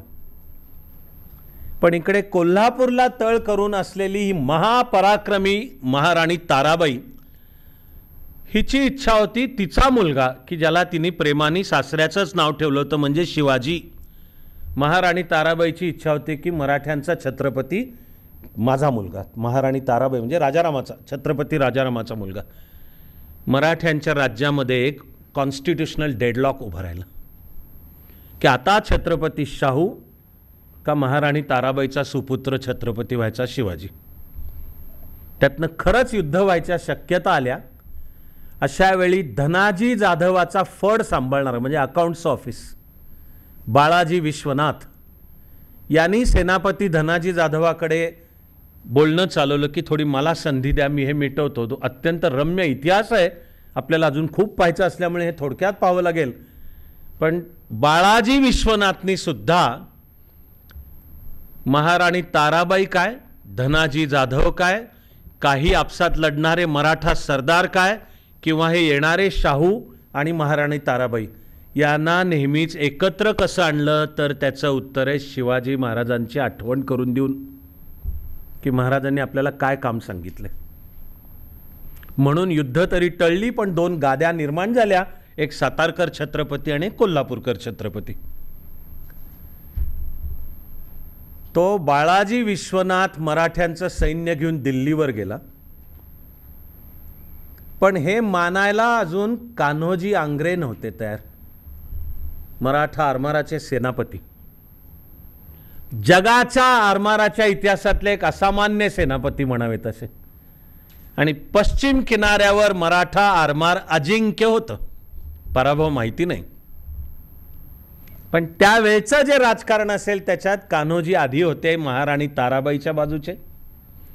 त्यामुळे छत्रपती शाहू आणि त्यांनी नेमलेला आता हा पेशवा यांना मान्य नाही कान्होजींना. ते पण बाळाजी विश्वनाथांनी मिटवलं कौशल्याने. दुर्दैवाचे दशावतार चालू होतात. पुढे कान्होजी गेले, त्यांच्या दोन मुलांच्या मध्ये भांडणं चालू झाली, तुळाजी आंग्रे आणि संभाजी आंग्रे. त्यावेळी पेशवा होता बाळाजी बाजीराव म्हणजेच नानासाहेब पेशवा, आणि म्हणजे मधल्या थोरल्या बाजीरावच्या नंतरचा काळ. पण राजकारणाच्या या लढ्यामध्ये नानासाहेब पेशव्यांनी इंग्रजांची मदत घेऊन आरमार बुडवलं, आपलंच आरमार, मराठ्यांचंच आरमार. पण हे संभाजी तुळाजी आंग्रे पेशव्याचं नेतृत्व मानत नाहीत. म्हणून उठून या नानासाहेब पेशव्यांनी पश्चिम किनाऱ्यावरची ईस्ट इंडिया कंपनीची मदत घेतली. माझ्या अशी जीवाची कालवाकालं होते. हसले असतील इंग्रज, आपल्याला हसले असतील. शिवाजी महाराजांनी सुद्धा दिलेली शिकवलेली दृष्टी होती. मूळचं महाराजांचं वाक्य आहे, हे इंग्रज दिसतात तितके सीधे साधे नाहीत, इथे आपलं राज्यच थाटावं ही यांची मनीषा. हे ही व्हिजन कळलेले आणि आपल्याला ती व्हिजन दिलेले. पण राजकारणाच्या पटावरच्या सोंगट्यांपायी या पेशव्यांनी इंग्रजांची मदत घेऊन पश्चिम किनाऱ्यावरचं मराठ्यांचं आरमार बुडवलं. तिथे मराठे दुबळे झाले, भारत दुबळा झाला आणि पश्चिम किनारा इंग्रजांकरता खुला झाला. हसले असतील इंग्रज आपल्याला. तरी पुढे मराठे अर्थात अटकेपार पोचले आणि प्लासीचा मुद्दा उद्भवल्यामुळे पण परत यायला सांगितलं. एव्हाना धार पवार, इंदूरचे होळकर, ग्वाल्हेरला सिंधिया ह्यांचा बेस पक्का होता. रघुनाथराव पेशव्यांनी पुण्यात येताना शिंदे, जनकोजी शिंदे आणि दत्ताजी शिंदे यांना काम सांगितलं की आता गंगेच्या खोऱ्यात आपल्याला एकच शत्रू शिल्लक आहे, शहा शुजा, शुजा उद्दौला आणि नजीब खान रोहिला. हे एकत्र मिळालेले होते. रघुनाथराव पेशव्यांनी दत्ताजी शिंदेंना सांगितलं, एक म्हणजे त्याचा बंदोबस्त करायचा, हरवायचं, त्याला ताब्यात घ्यायचं, आणि नद्यांवरचे पूल करण्याचं शास्त्र आपल्याला पाहिजे, ते नाही आहे. त्यामुळे आपल्या युद्धावर मर्यादा येतात. पण ते नद्यांवर सैन्य पार करू शकेल असे पूल कसे बांधायचे नजीब खानला येत होतं. तर रघुनाथराव पेशव्यांनी दत्ताजी आणि जनकोजी शिंदेंना दिलेली कामगिरी होती की त्यांचा शहा शुजा आणि नजीब खानचा पराभव करायचा, त्यांची सत्ता खतम करायची आणि त्यांच्याकडनं ते पूल, नद्यांवर पूल तयार करण्याचं शास्त्र शिकून घ्यायचं. म्हणून शिंदे सैन्य निघालं. त्यांना मल्हारराव होळकरांनी अडवलं. सिनियर मल्हारराव होळकर होते. की कुठे चालले? शिंदेंनी सांगितलं की ही कामगिरी पेशव्यांनी सोपवलेली आहे, तेवढी पूर्ण करायला आहे. पुन्हा तुमचं माझं दुर्दैव आहे की महान सेनापती असलेल्या मल्हाररावांचं वाक्य आहे, उभ्या अंतर्वेदीमध्ये पेशव्यांना एकच शत्रू शिल्लक आहे, तोही संपवला तर आपल्याला पेशव्यांची धोत्रं बडवावी लागतील. पण दुर्दैवाची गोष्ट आहे की शिंदे सैन्याने हा शहा शुजा आणि नजीब खानाचं पारिपत्य करण्याकडे दुर्लक्ष केलं. या नजीब खानाने अहमद शाह अब्दालीला बोलवलं. नद्यांवर पूल तयार करण्याचं शास्त्र मराठ्यांकडे आलं नाही, ते पानिपताच्या लढाईमध्ये आणखी कारणीभूतही ठरलं. आणि शुक्रतालच्या लढाईमध्ये दगलबाजीने हा शहाशुजानी केलेला हल्ला, त्याच्यात दत्ताजी शिंदे मारले गेले. मृत्यूपूर्वी त्यांनी आपल्याला एक इतिहास प्रसिद्ध वाक्य शिकवून ठेवलं, बचेंगे तो और भी लढेंगे. लढेंगे, हिंदुस्तान के लिए लढेंगे, पण दगलबाजीने हारले. आपसात फाटाफुटीचा संघर्ष चालू झाल्यावर पुन्हा वाटचाल पारतंत्र्य आणि सार्वभौमत्व हरवण्याकडे झाली. महाराजांनी दिलेलं हे हिंदवी स्वराज्याचं स्वप्न विसरून शिंदे विरुद्ध होळकर, होळकर विरुद्ध पेशवा, तो पेशवा कधी शिंद्यांची मदत घेऊन होळकरांना कमी लेखणार, होळकरांची मदत घेऊन शिंद्यांना. आधी पेशवे विरुद्ध तिकडे दाभाडे होते, पुढे ते गायकवाड, ईस्ट इंडिया कंपनीला सामील झालेलं पहिलं घराणं. सरदार गायकवाडांनी ईस्ट इंडिया कंपनीशी 1795 मध्येच तैनाती फौजेचा करार करून आपलं सार्वभौमत्व त्यांच्या घशात घातलं. मराठा साम्राज्याची जी एकसंधता होती, त्यामुळे ताकद होती, त्याऐवजी इंग्रजांनी पण हे सगळं हेरलं. सत्तेचे आपसातले यांचे लढे, राजकीय लढे, त्यांना असलेली दुर्दैवानी जातीची पण किनार, आणि हे ह्यांना फोडायला बरं आहे. त्यामुळे जे पहिलं इंग्रज मराठा युद्ध आहे, साधारण 1774 ते 1782 पहिल्या इंग्रज मराठा युद्धाच्या घडामोडी या मुख्यतः 8 वर्षांच्या काळामध्ये चालू होत्या. पण त्यातली सगळ्यात निर्णायक लढाई आहे 1779 मधली वडगाव मावळची लढाई. इथली वडगाव मावळची लढाई. आणि त्यावेळी हा रघुनाथराव पेशवा त्याच्या पेशवेपदाच्या महत्वाकांक्षेपायी इंग्रजांना सामील झाला होता. आणि त्यांनी इंग्रजांकडे मदत मागितली होती की मला पेशवा बनायला, म्हणजे गादीवर स्थापन करायला तुम्ही जर मदत केली तर आपला पुढे मैत्रीचा करार राहील. 1772-74च्या पुढे माधवराव पेशव्याचा मृत्यू झाला होता. पण वर्ष डोळ्यासमोर आणा, विसरू नका, कारण याचा अर्थ आहे की आता एव्हाना बंगाल ईस्ट इंडिया कंपनीच्या घशात गेला होता. 1764 आहे. आणि दक्षिणेला सुद्धा, ज्याचं नाव कर्नाटकची युद्ध किंवा अँग्लो फ्रेंच वॉर्स, तर ते सुद्धा तेव्हा मद्रासला फोर्ट सेंट जॉर्ज इथे ईस्ट इंडिया कंपनीचा तळ होऊन त्यांच्या ताब्यात ते, म्हणजे भारत पारतंत्र्यात जाणं चालू झालं होतं. शिवाजी महाराजांनी दिलेली दृष्टी लक्षात ठेवायची म्हणजे ही, आणि त्यासाठी एकसंध लढाईऐवजी हा पेशवा रघुनाथराव स्वतःच्या महत्वाकांक्षेपायी इंग्रजांना सामील होत होता. त्यावेळेला सुप्रसिद्ध ज्याचं नाव आहे बारभाईंचं कारस्थान, नाना फडणवीस, सखाराम बापू बोकील आणि इतर अनेक सरदार, त्यामध्ये शिंदे पण सामील होते, होळकर पण सामील होते, पवार पण, हे सगळ्यांनी एकत्र येऊन राघोबा दादाची सगळी सत्ता घालवली. पण त्यात एक वेळ आहे की हा रघुनाथराव पेशवा इंग्रजांना सामील झाल्यामुळे मुंबईला जो इंग्रजांचं सैन्य आणि तळ होता, त्यांना वाटलं की आता मराठ्यांना संपवायला ही सुसंधी आहे. म्हणून तोफखाना आणि इंग्रज सैन्य घेऊन कॅप्टन स्टुअर्ट ह्याच्या नेतृत्वाखाली हे पुण्यावरच यायला निघाले. की पुणे ताब्यात घेतलं की मराठ्यांच्या सत्तेचा मूलाधार संपणार आहे, म्हणून यायला निघाले.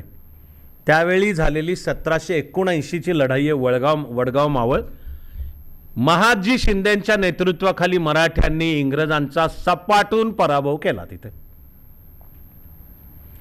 भारतातल्या इंग्रजांच्या विस्ताराची जर कहाणी पाहिली, इंग्रजांनी भारत कसा जिंकला, तर त्या एकूण साधारण 125-150 वर्षाच्या विस्तारामध्ये कोणातरी भारतीय सेनेने इंग्रजांचा पराभव केला. हे फार कमी वेळा घडले, 2 किंवा 3 जागा दाखवता येतील.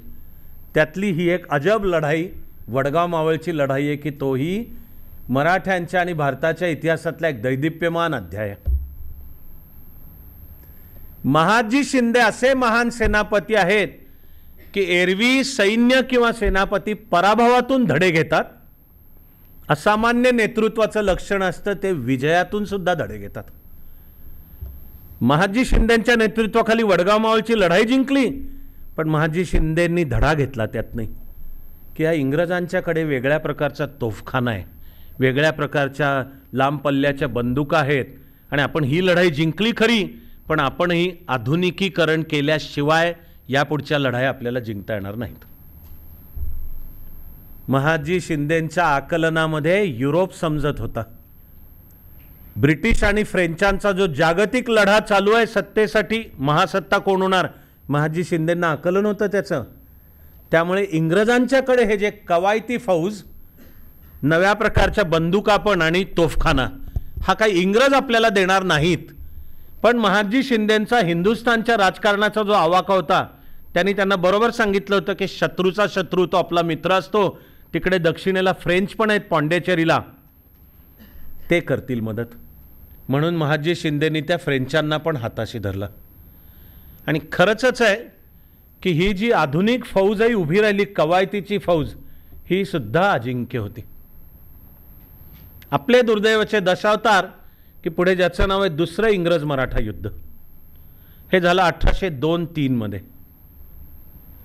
इथे होळकर स्वतः वेगळे लढले, दुर्दैवाने हारले, म्हणजे आपण हारलो. आणि शिंदे सुद्धा वेगळे लढले, 2 लढाया झाल्या. महादजी शिंदे आपल्या दुर्दैवाने गेलेले होते आधी. असा दुसरा महान सेनापती यशवंतराव होळकर सुद्धा आपल्या दुर्दैवाने आधी गेले होते. होळकरांची सेना महाराजा यशवंतराव होळकराच्या पत्नीच्या नेतृत्वाखाली लढली, तिचं नाव तुळसाबाई. दुर्दैव हारले. आणि मंदसौर, मध्य प्रदेशातला आत्ता हा जिल्हा आहे, गाव आहे, मंदसौरचा करार आहे ईस्ट इंडिया कंपनीशी, की होळकरांनी तैनाती फौजेचा करार स्वीकारून आपलं स्वातंत्र्य सार्वभौमत्व शरण केलं. शिंदे महादजी शिंदेंच्या मागे लढले पराक्रमाने. 2 लढाया आहेत, एक नगरची लढाई जिचं नाव आता अहिल्यानगर आहे, आणि दुसरी लासवारी येतं आत्ताच्या जळगाव जिल्ह्यात. ही लढाई इंग्रजांच्या वतीने लढला आर्थर वेलस्ली. हाच आर्थर वेलस्ली आहे पुढे ड्यूक ऑफ वेलिंग्टन, तोच माणूस. शिंद्यांची ही लढाई 1802-3 मधली आहे. आणि पुढे युरोपच्या राजकारणात जाऊन हा ड्यूक ऑफ वेलिंग्टन म्हणून लढला नेपोलियनशी. सुप्रसिद्ध वॉटरलूची लढाई 1815 मधली, की जिथे ड्यूक ऑफ वेलिंग्टननी अशक्य स्थितीमध्ये युद्धाचं पारडं फिरवलं पण नेपोलियनचा पराभव केला. तिथपर्यंत जो नेपोलियन अजिंक्य समजला जात होता, त्या नेपोलियनचा ड्यूक ऑफ वेलिंग्टननी उलट्या म्हणजे अशक्य परिस्थितीमध्ये पराभव करून दाखवला. तो पुढे पंतप्रधान पण झालाय तो ब्रिटनचा. तो ड्यूक ऑफ वेलिंग्टन म्हणजेच आर्थर वेलस्ली 1802-3 मध्ये शिंद्यांच्या सेनेशी लढला. सगळे मराठे पण एकत्र नव्हते. एक समान धोका घेऊन त्याही वेळी मराठे दुर्दैवाने एकत्र आले नाहीत.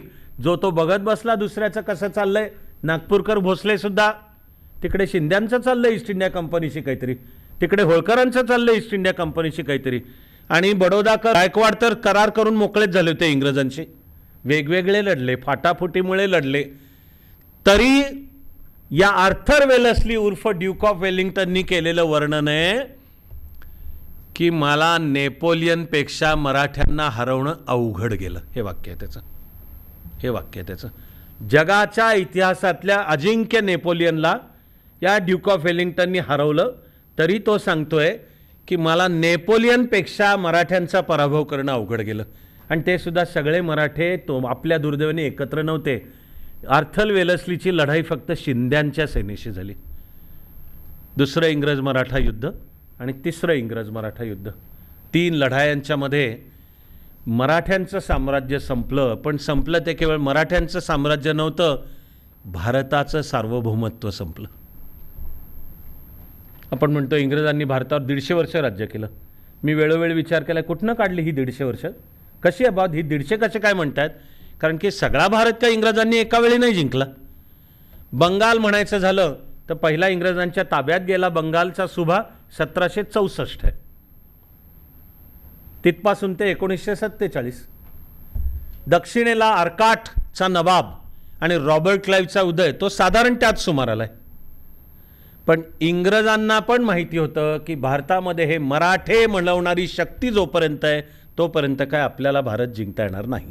हे मी नाही म्हणतोय, मूळच्या ईस्ट इंडिया कंपनीच्या पत्र व्यवहारात ही नोंद आहे की एका बाजूला मराठे म्हणवणाऱ्या शक्तीलाही माहिती आहे, ते मराठा दप्तरामध्ये मूळची पत्र किंवा दस्तावेज आहेत की आपण का लढतो भारताच्या सार्वभौमत्वासाठी, आणि ईस्ट इंडिया कंपनीच्या रेकॉर्डमध्ये पण नोंद आहे की ही मराठे म्हणवणारी शक्ती आहे तोवर आपल्याला काय भारत ताब्यात घेता येणार नाही. 1802 मध्ये मुघल बादशहानीच ईस्ट इंडिया कंपनीशी तैनाती फौजेचा करार केला आणि जी एक भ्रमिष्ट समजूत आहे की जणू मुघल म्हणजे भारताचे राज्यकर्ते.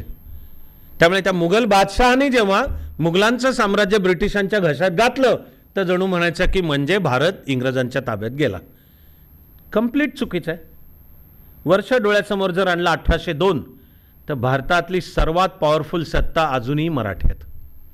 संकट आहेत, बरोबर आहे, आणि पानिपतासारखं प्रचंड संकट, पण तिथपासूनच्या 10 वर्षात पुन्हा मराठे दिल्लीत पोचले होते, ते महादजी शिंदेंच्या नेतृत्वाखाली, आणि तिथून पुढची जवळजवळ 50 वर्ष अजूनही मराठे भारताच्या सार्वभौमत्वासाठी लढले. पण 1802 मध्ये मुघल बादशहानी ईस्ट इंडिया कंपनीच्या घशात सगळं राज्य घातलं. म्हणून 145 वर्ष 1802 ते 1947 म्हणून राऊंडअप करायला फिगर म्हणजे लक्षात राहायला सोपी जावी म्हणून म्हणे ते जणू इंग्रजांनी राज्य 150 वर्ष केलं. MPSCच्या सिलेबसमध्ये म्हणलंय 1850 पासूनचा महाराष्ट्र MPSCच्या अभ्यासात येतो. आणि जे मी सांगून झालंय की 1850च्या पुढचा काय आजचाही महाराष्ट्र कळायचा तर आपण ज्याच्यासाठी ही जवळजवळ 3 सत्र दिली आहेत ते सगळं कळणं आवश्यक आहे. इंग्रजांनी भारत मुघलांकडून जिंकला नाही, इंग्रजांनी भारत मराठ्यांकडून जिंकला. इतिहासाच्या पाठ्यपुस्तकांमध्ये सुद्धा आपल्याला फसवी, खोटी आणि मनाची गुलामी वाढवणारी माहिती सांगितली जाते. ती सत्य असती तर तीच सांगायला पाहिजे, पण ती सत्य नाही. इंग्रजांनी भारत मराठे म्हणवणाऱ्या शक्तीकडून जिंकला 1818 एल्फिन्स्टन.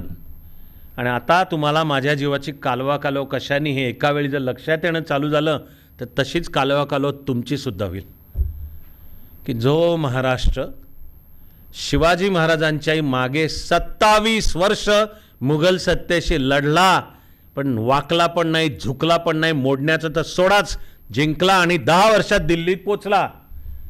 पण 1817-18 मध्ये तोच महाराष्ट्र 3 लढायांच्या मध्ये संपला. पारतंत्र्य, आणि मनाने कधी ते पारतंत्र्य स्वीकारलं असं समजू नका. ती पण जीवाची खालवर होती आणि कायम भान होतं की आपण भारताच्या सार्वभौमत्वासाठी लढलो आहोत. माउंट स्टुअर्ट एल्फिन्स्टननी या 3ऱ्या इंग्रज मराठा लढाईनंतर जेव्हा मग जे काही उरलं सुरलं राज्य होतं तेही ताब्यात घेतलं, त्यांनी जे पहिले आदेश काढले त्यातला एक होता सगळ्या किल्ल्यांच्या तटबंद्या पाडून टाका. सगळ्या किल्ल्यांच्या तटबंद्या पाडून टाका. एल्फिन्स्टनचं नोंद आहे. का पाडून टाका सांगतोय तो, सरकारी कागदपत्रांमध्ये नोंद आहे की एल्फिन्स्टन म्हणतो ते जोपर्यंत किल्ले आहेत तोपर्यंत मराठी मनाला स्वातंत्र्यासाठी लढण्याची प्रेरणा राहील. ती जर मन मोडायची असली तर ते किल्ले सगळे पाडून टाका, करून टाका सगळे भग्नावशेष. पाडले किल्ले, तटबंद्या पाडल्या, आणि इंग्रजांनी ते ऑफिसर म्हणून जिथे बसणार सुटाबुटात तिथे मागे जो पट्टेवाला उभा राहणार त्याचा एक वेश दिला होता त्याचा, की त्याची तुमान कशी असणार, त्याचा कुर्ता बाराबंदी कशी असणार, त्याच्यावर पट्टा कसा असणार, आणि डोक्यावर जी पगडी असणार तो सगळा मावळ्याचा वेश होता. हे ठरवून आहे की तुमची लायकी काय, तुम्हाला आम्ही काय मापाने मोजतो. तर आता देशाचा कारभार इथं खुर्चीत आणि सुटाबुटात बसून आम्ही चालवणार, तुम्ही तिकडं मागं उभं राहायचं पट्टेवाल्याच्या वेशात. ती जी पगडी आहे ती शिंदेशाही पगडी असं नाव आहे त्याचं, की सरकारी सेरिमोनियल ह्याला जी घातली जाते ती आहे मन मोडायला आणि स्वातंत्र्याची प्रेरणा घालवायला. त्यामुळे यात काही आश्चर्य नाही आहे की जो स्वातंत्र्य योद्धा आहे आणि जो जो समाज सुधारक सुद्धा आहे, अशा प्रत्येकाने या भारताला आणि या महाराष्ट्राला पुन्हा जागं करायला शिवाजी महाराजच आठवण करून दिलेत. शिवाजी महाराजच आठवण करून दिलेत. पडक्या रायगडवर सगळं विसरलेलं होतं आणि तिथे कोळिष्टक जमलेली झाडं झुडपं वाढतायत. तर तिथे एक दिवे आरती पूजा चालू केली महात्मा फुलेंनी. आणि महात्मा फुलेंनी शिवाजी महाराजांवर एक पोवाडा पण लिहिला. दुर्दैवानी मध्ये काही काळ रायगडवरचं ते सगळं बंद पडलं. आणि मग या महाराष्ट्र आणि या भारताला पुन्हा जागृती द्यायला लोकमान्य टिळकांनी शिवजयंती उत्सव चालू केला. तो केवळ महाराष्ट्रात झाला असं समजू नका. 1905च्या वंगभंगाच्या वेळी शिवजयंती उत्सव भारतभर झाला. पंजाबमध्ये सुद्धा झाला, बंगालमध्ये झाला, दक्षिणेला झाला. शिवाजी महाराज आणि मराठ्यांचा इतिहास ही सगळ्या भारताला प्रेरणा देणारी गोष्ट आहे. शिवाजी महाराजांवर गुरुदेव टागोर यांची एक कविता आहे, तिचं शीर्षक आहे जय तू शिवाजी. बंगाली भाषेतली कविता, शीर्षक आहे जय तू शिवाजी. दक्षिणेला सुद्धा जी समाज सुधारणा चळवळ उभी राहिली, जाती व्यवस्थेविरुद्ध, ब्राह्मणी वर्णवर्चस्वा विरुद्धची, त्याही दक्षिणेतल्या आत्ताच्या तमिळनाडूतल्या चळवळीलाही सापडले एक थोर समाज सुधारक म्हणून शिवाजी महाराज. आणि त्या द्रविड कळघम या चळवळीच्या नेत्यांनी शिवाजी महाराजांवर नाटक लिहिलं आणि तमिळ भाषेतलं ते नाटक पहिल्यांदा रंगभूमीवर तमिळनाडू म्हणजे त्यावेळचा मद्रास प्रांत सादर सुद्धा झालं. त्यामध्ये ज्यांनी शिवाजी महाराजांची भूमिका केली त्या नटाचं मूळचं नाव आहे गणेशन. आणि या गणेशन यांनी शिवाजी महाराजांची भूमिका इतकी समरसून एकरूपून केली की उरलेल्या आयुष्यभर त्यांना नावच पडून गेलं शिवाजी गणेशन. तेव्हाही आणि आजही महाराष्ट्राला आणि सगळ्या देशाला प्रेरणा देत राहणारा हा महाराष्ट्राचा वारसा आहे. आणि जेवढं पाहाल तेवढं लक्षात येईल की जीवनाच्या सर्व क्षेत्रांमध्ये गेल्या 100-150 वर्षात आणि बऱ्याच प्रमाणात आज सुद्धा महाराष्ट्राचं कर्तृत्व तेजानी तळपलेलं आहे. जीवनाच्या सर्व क्षेत्रात अभ्यास करतानाही हा घेण्याचा धडा आहे की अभ्यास करत असलो आणि वारसा सांगत असलो तर कोणाचा वारसा आहे, तर आधुनिक महाराष्ट्र. अगदी 1850च्या पुढचा महाराष्ट्राची वाटचाल पाहायची झाली तरी महाराष्ट्राशिवाय देशाचं एक पान नाही हलणार. एकाही गोष्टीचा त्याच्याशिवाय अभ्यास नाही करता येणार आहे. राजकारणाचा विचार केला तर रूढार्थाने काँग्रेसची स्थापना होताना झाली मुंबईमध्ये 1885 डिसेंबर, पण मूळची योजना होती पुण्यात करायची. कारण सगळे हे न्यायमूर्ती रानडे, गोपाळकृष्ण गोखले, लोकमान्य टिळकांचाही उदय आहेच. स्वातंत्र्याचा सुद्धा संघर्ष आणि लढा सूत्र पुण्यातनं हालत होती. काँग्रेसची अधिकृत स्थापना करायचं पहिलं ठरलं होतं पुण्यात. दुर्दैवाने नेमकी त्यावेळी कॉलराची साथ आली. आता कुठे करणार शेवटच्या क्षणाला, म्हणून जवळचं म्हणून मुंबई प्रभादेवी गवालिया टँक इथे डिसेंबरच्या शेवटांच्या दिवसांच्या मध्ये काँग्रेसची स्थापना झाली. त्या काँग्रेसच्या अंतर्गत ज्याला रूढार्थाने तुम्ही जहाल गट म्हणा, मवाळ गट, आधी मवाळ गट मग जहाल गटाचा उदय, सगळे मराठी नेते. ज्याला रूढार्थाने नाव आहे सनदशीर चळवळ, तरी ते मराठी नेते. पुढे काँग्रेसमध्ये गांधीजींचा उदय, त्या गांधीजींनी पण महाराष्ट्राचं त्यावेळी वर्णन केलंय कार्यकर्त्यांचं मोहोळ, की महाराष्ट्र हे कार्यकर्त्यांचं मोहोळ आहे. आणि अर्थातच गांधी परवापूर्वीचा भारताचा नेता आहेत लोकमान्य टिळक. स्वराज्य हा माझा जन्मसिद्ध हक्क आहे म्हणणारे, भारताला लिखित राज्यघटना पाहिजे आणि स्वतंत्र भारत एक व्यक्ती एक मत यावर आधारित प्रजासत्ताक गणराज्य असेल आणि असायला पाहिजे हे म्हणणाऱ्या पहिल्या काहीतले लोकमान्य टिळक 1905 वंगभंगाच्या सुमाराला चतुसूत्री दिलेले. ती चतुसूत्री गांधीजींनी पुढे चालवली. आचार्य जावडेकर हे गांधीजींचे थोर सहकारी. त्यांनी हा स्वातंत्र्य लढ्याचा भारताचा प्रवास एका असामान्य मराठी ग्रंथात मांडलाय. त्याचं नाव आधुनिक भारत. मी सर्वांना म्हणणार की खोलात ज्यांना जायचंय ते हा मूळचा ग्रंथ वाचा. त्या महान ग्रंथामध्ये आचार्य जावडेकरांनी मांडलंय आणि दाखवून दिलंय की स्वातंत्र्य लढ्याचा पाया मुख्यतः लोकमान्य टिळकांच्या नेतृत्वाखाली भक्कम करण्यात आला. तो पूर्ण समजून उमजून गांधीजींनी आत्मसात करून त्यावर स्वातंत्र्य लढा उभा केला. हा त्या आधुनिक भारत या ग्रंथाचा मी सांगतोय तो 2 ओळीतला सारांश आहे. पण नुसतं राजकारण जरी डोळ्यासमोर आणलं तरी ज्याला राज्यशास्त्रामध्ये म्हणतात सेंट्रिस्ट मध्यम मार्गी, तर ते काँग्रेस चळवळ इंडियन नॅशनल काँग्रेस ही मानली जाते मुख्यतः मध्यम मार्गी. सगळे म्हणजे अनेक मुख्य विचारवंत मराठी माणसं आहेत. गांधीजींचा सगळ्यात उत्तम शिष्य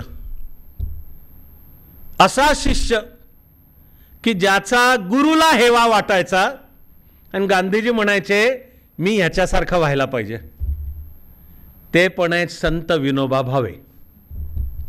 मराठीच माणूस. सनदशीर मार्ग पाहिला तरी मुख्य काम आणि नेतृत्वची प्रतिभा मराठी प्रतिभा आहे. ज्यांना तो सनदशीर मार्ग मान्य नव्हता, ज्यांनी रणावीण स्वातंत्र्य कोणा मिळाले हे सांगितलं, तेही 57 ते सुभाष असं मी त्याचं वर्णन करतो. सशस्त्र क्रांतिकारक 57 ते सुभाष म्हणजे 1857 ते आझाद हिंद फौज सुभाषबाबू. या सर्व प्रवासांच्या मधले बहुसंख्य सशस्त्र क्रांतिकारक आणि क्रांतिकारकांचे नेते मेरुमणी मराठी माणसं आहेत.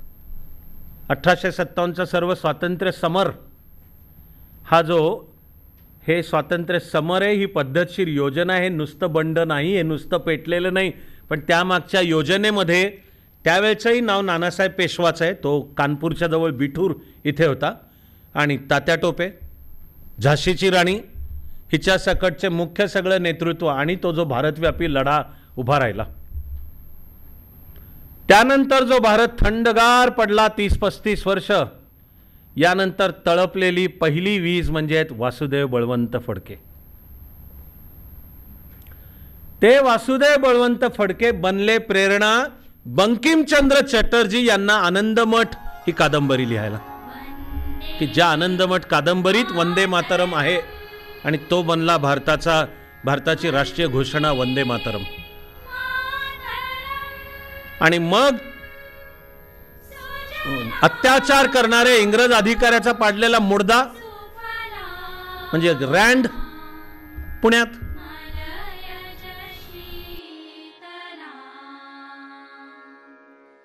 आणि गदर पार्टीच्या माध्यमातून जो लढा उभा राहिला राष्ट्रीय आणि आंतरराष्ट्रीय, ह्याचं सुद्धा सूत्रधारांमध्ये मुख्य होते विष्णू गणेश पिंगळे,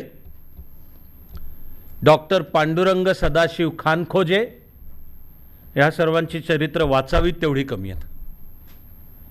आणि कोणीच नाकारू शकत नाही की सशस्त्र क्रांतिकारकांचे मेरुमणी स्वातंत्र्यवीर विनायक दामोदर सावरकर. सशस्त्र मार्गाचा म्हटला तरी मराठी माणसाचा वाटा सिंहाचा आहे. समाज सुधारणा चळवळ संपूर्ण भारत पाहिला तर प्रारंभ बंगालमध्ये राजा राममोहन रॉय असं एक अधिकृतरित्या म्हटलं जातं, बरोबर आहे. पण 1818 मध्ये पारतंत्र्यात हा प्रदेश पडल्या क्षणी प्रतिसाद चालू झाला. पहिलं निघालेलं वृत्तपत्र दर्पण, त्याचे दूरदृष्टी असलेले संपादक जे स्वतः थोर समाज सुधारक आहेत, ज्यांना आद्य प्रबोधनकार असंच नाव दिलं जातं, ते बाळशास्त्री जांभेकर, की त्यांचा जन्मदिवस पण. आणि हे दर्पण हे वृत्तपत्र सुद्धा त्यांनी सुरू केलं 6 जानेवारी म्हणून. तो 6 जानेवारी आजही पाळला जातो पत्रकार दिवस या नात्याने. आणि समाज सुधारणा चळवळींचे सुद्धा मेरुमणी लोकहितवादी म्हणजे गोपाळहरी देशमुख, आगरकरांपासून ते महर्षी कर्वे की जे शतायुषी झाले आणि स्वातंत्र्यानंतर सुदैवाने त्यांना भारतरत्नसुद्धा प्रदान करण्यात आलं. महाराष्ट्रच काय, संपूर्ण देशाच्या समाज सुधारणा चळवळीचं अर्धपानसुद्धा फुले, शाहू, आंबेडकर या उल्लेखाशिवाय पुढेच सरकू शकणार नाही.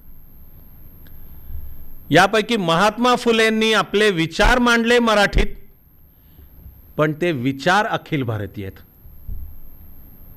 आणि वैश्विक आहेत. शाहू महाराजांनी स्वतः लेखन नसेल केलं ते क्रांतिकारक काम त्यावेळेचे ते संस्थानिक राज्यकर्ता होते कोल्हापूरचे म्हणून, पण कोल्हापूर संस्थांचा कारभार चालवताना शाहू महाराजांनी जो समाज सुधारणेचा वारसा दिला तो अखिल भारतीय आहे. आज तुम्ही भारताच्या कुठल्याही कानाकोपऱ्यात गेलात तरी तुम्हाला तिथे महात्मा फुले पण सापडतील, शाहू महाराज पण सापडतील, आणि ही ऐतिहासिक प्रक्रिया तिच्या चरमसीमेला नेली अर्थातच बाबासाहेब आंबेडकर यांनी. भारताच्या कानाकोपऱ्यात सापडतील बाबासाहेब आंबेडकर. मला वाटतं की प्रत्येक मराठी माणसाला जात पात धर्म पंथ निरपेक्षपणे खरा या गोष्टीचा अभिमान वाटला पाहिजे की मराठी कर्तृत्व सगळ्या देशाचं चिंतन करतं. जीवनाच्या आपापल्या क्षेत्रामध्ये जे काम आहे ते सगळं देश आणि विश्व, याला मी जी म्हणालो अवघे विश्वची माझे घर आणि हिंदवी स्वराज्य, या प्रेरणेतून महाराष्ट्राचं कर्तृत्व फुलून येतं. राजकारणामध्ये मग ज्याला म्हणतात रूढार्थानी उजवे, मुख्यतः राष्ट्रवादी, आणि भारताच्या राजकारणाच्या संदर्भात म्हणायचं तर रूढार्थानी उजवे म्हणजे मुख्यतः हिंदुत्व किंवा हिंदू राष्ट्र हा विचार मांडणारे. तर पहिल्यांदा नाव हिंदुत्व हे देऊन तो विचार मांडणारे आहेत स्वातंत्र्यवीर सावरकर. त्यांनी 1923 मध्ये हा ग्रंथ लिहिला. आजच्या तारखेलाही वैयक्तिक सर्वांची मतं जी असायची ती असोत, त्या सर्व मतांचा सन्मान आहे, आदर आहे, पण एक वस्तुस्थिती आहे की महाराष्ट्रासकट भारतातल्या अनेक प्रांतांसकट केंद्रातली सत्ता ज्यांच्या विचारधारेचं नाव आहे हिंदुत्व त्यांच्याकडे. राजकीय दृष्ट्या तो विचार पहिल्यांदा अधिकृतरित्या मांडला स्वातंत्र्यवीर सावरकरांनी. तिथपासूनच्या 2 वर्षांमध्ये या राष्ट्रीय स्वयंसेवक संघ या संघटनेची स्थापना झाली. 1925 सालच्या विजयादशमीला झाली नागपूरला. करणारी व्यक्ती डॉक्टर केशव बळीराम हेडगेवार, घराणं मूळचं आंध्र प्रदेशमधलं, पण आले इकडं म्हणजे मराठी प्रदेशात. पुढे ती जी हिंदुत्वाची चळवळ देशभर पसरली. आणि पुन्हा म्हणतोय की वैयक्तिक पातळीला कोणाला आवडो किंवा न आवडो, तो ज्याचा त्याचा लोकशाही पण हक्क आहे आणि ती भारतीय संस्कृती पण सहिष्णू आहे. ऐतिहासिक वस्तुस्थिती ही आहे की त्या विचाराला सुद्धा मोलाचं योगदान महाराष्ट्राचं आहे, मराठी प्रतिभेचं आहे. मग राजकीय दृष्ट्या ज्याला रूढार्थाने लेफ्टिस्ट म्हणतात, डावे, ती सुद्धा चळवळ सुरू होताना मराठी विचारवंत आहेत. भारतात कम्युनिस्ट पक्षाची अधिकृत स्थापना, डावे म्हणजे मुख्यतः कम्युनिस्ट आहेत, अधिकृत स्थापना 1920 आहे. एका कम्युनिस्ट पक्षाची, भारतीय कम्युनिस्ट पक्ष, एक स्थापना आधी भारताबाहेर झाली आहे मॉस्कोला, मॉस्को. ती करणारे आहेत मानवेंद्रनाथ रॉय. हे बंगाली व्यक्ती आहेत, महान माणूस, कर्तबगार, हुशार, बुद्धिमान, असामान्य. जन्माला आले नरेंद्र भट्टाचार्य नावाने. आधी स्वामी विवेकानंदांच्या विचाराचा पुरस्कार करणारे घरात होते म्हणूनच आईवडिलांनी नाव नरेंद्र ठेवलं होतं. पण संन्यास घ्यायला म्हणून हे गेले हिमालयात, त्यांना तिथे मार्क्स सापडला आणि परत आले, ते मार्क्सवादी होऊन आले म्हणून नाव बदललं केलं मानवेंद्रनाथ रॉय. त्यावेळी रशियामध्ये साम्यवादी क्रांती लेनिनच्या नेतृत्वाखाली होऊन गेली होती. त्या क्रांतीची दखल लोकमान्य टिळकांनी पण घेतली होती आणि आपले काही कार्यकर्ते लेनिनच्या भेटीला पाठवले होते की ते काय समजावून पण घ्या आणि आपल्या देशाच्या स्वातंत्र्यासाठी काही उपयोग आपल्याला करून घेता येतो का, सहकार्य होतं का, काही मदत होते का, हे आपण पाहू. ते लोकमान्यांच्या आधी सहकारी म्हणून गेले होते सेनापती बापट. ते एम एन रॉय यांचा आयुष्याचा प्रवास, त्यांची विचारधारा, याचा आपल्याला अभ्यास करायचाच आहे. पण भारतात ज्या कम्युनिस्ट पक्षाची स्थापना झाली त्याचे सगळ्यात मुख्य आहेत कॉम्रेड श्रीपाद अमृत डांगे.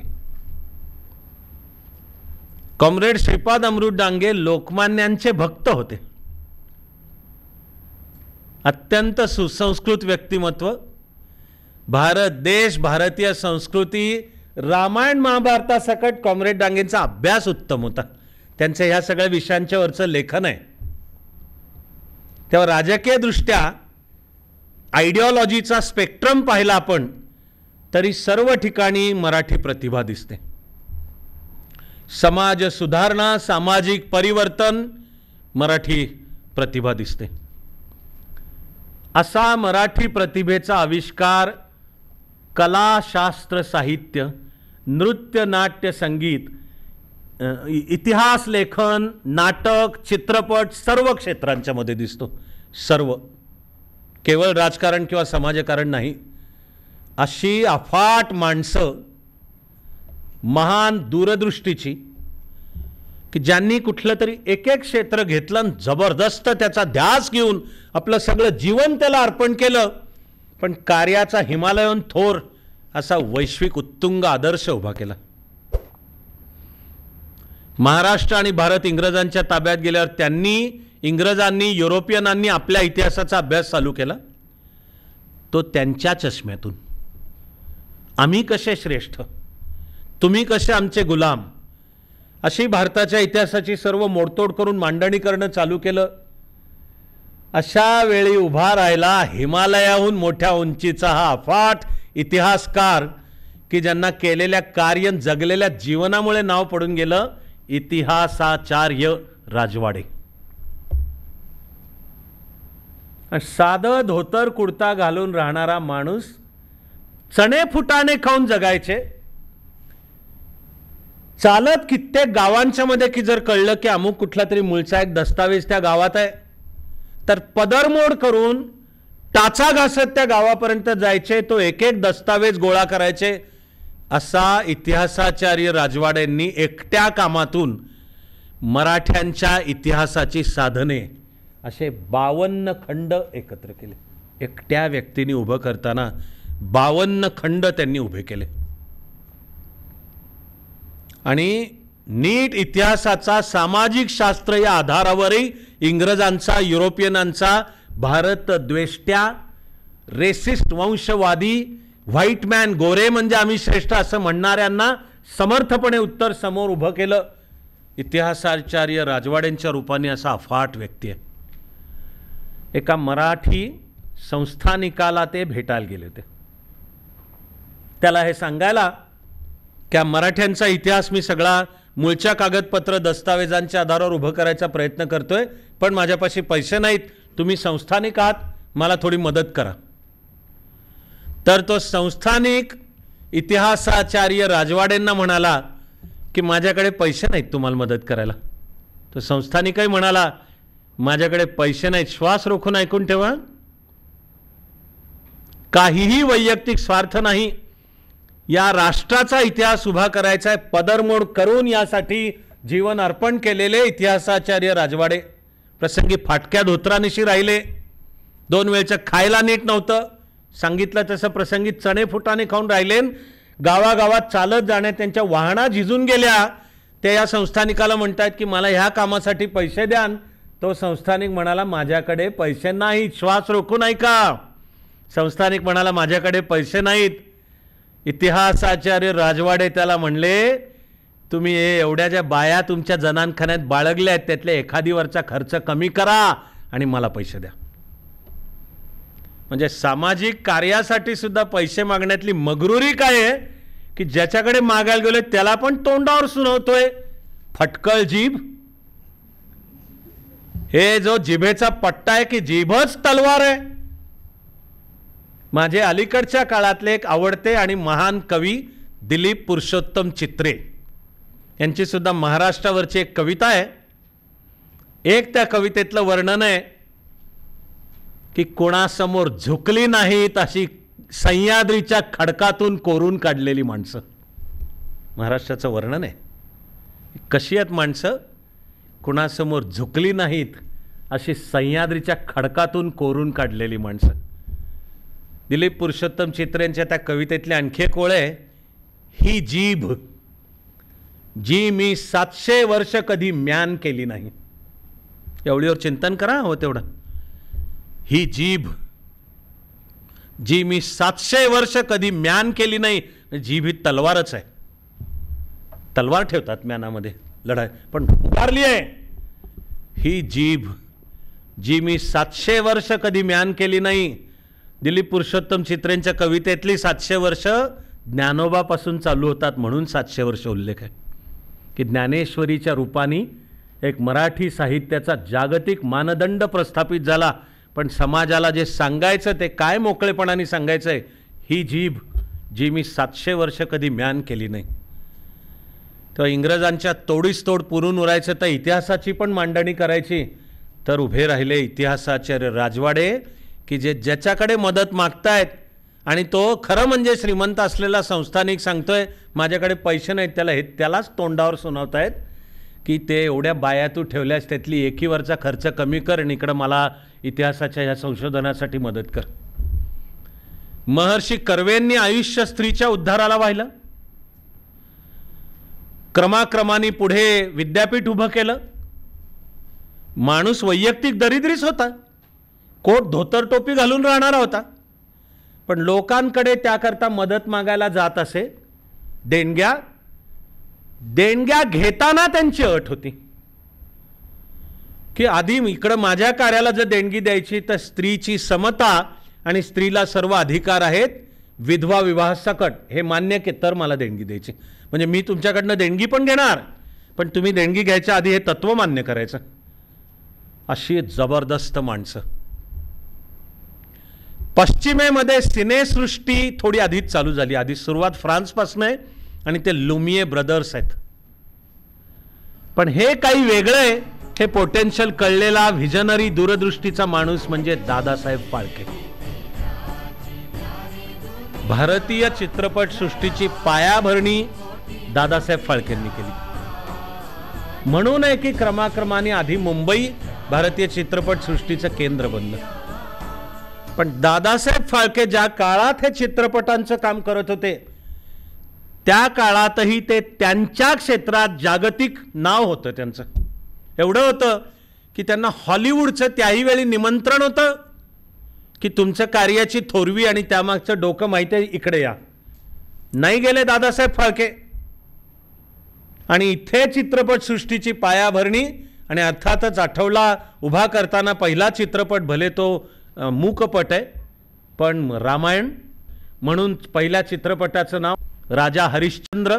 तिथपासून भारतीय चित्रपट सृष्टीची पण पायाभरणी आहे आणि त्यामध्ये एकाहून एक असामान्य असे मराठी दिग्दर्शक किंवा अभिनेते सुद्धा आहेत. मधल्या काही पडत्या काळानंतर आजच्या तारखेला माझी पण भावना आहे की पुन्हा एकदा प्रतिभावंत चित्रपट मराठीतून येणंही चालू झालंय. पण जो आद्य काळ आहे भारतीय चित्रपट सृष्टीचा, त्यावेळी चित्रपट प्रथम मराठीत तयार होत असत आणि मग ते हिंदी सहित अनेक भाषांमध्ये डब तरी किंवा रिमेक त्या चित्रपटाचा. यातलं थोर उदाहरण म्हणजे शांताराम बापू, व्ही शांताराम, की आत्ता जिथे भारताची फिल्म इन्स्टिट्यूट आहे तो त्यांचा स्टुडिओ होता, प्रभात स्टुडिओ. मराठी चित्रपट आणि त्यानंतर सर्व भारतीय भाषा तिथे होत असत. शांताराम बापू असा असामान्य प्रतिभाशाली दिग्दर्शक आहे की ज्यांच्या चित्रपटांचा आजही सूक्ष्म अभ्यास होतो.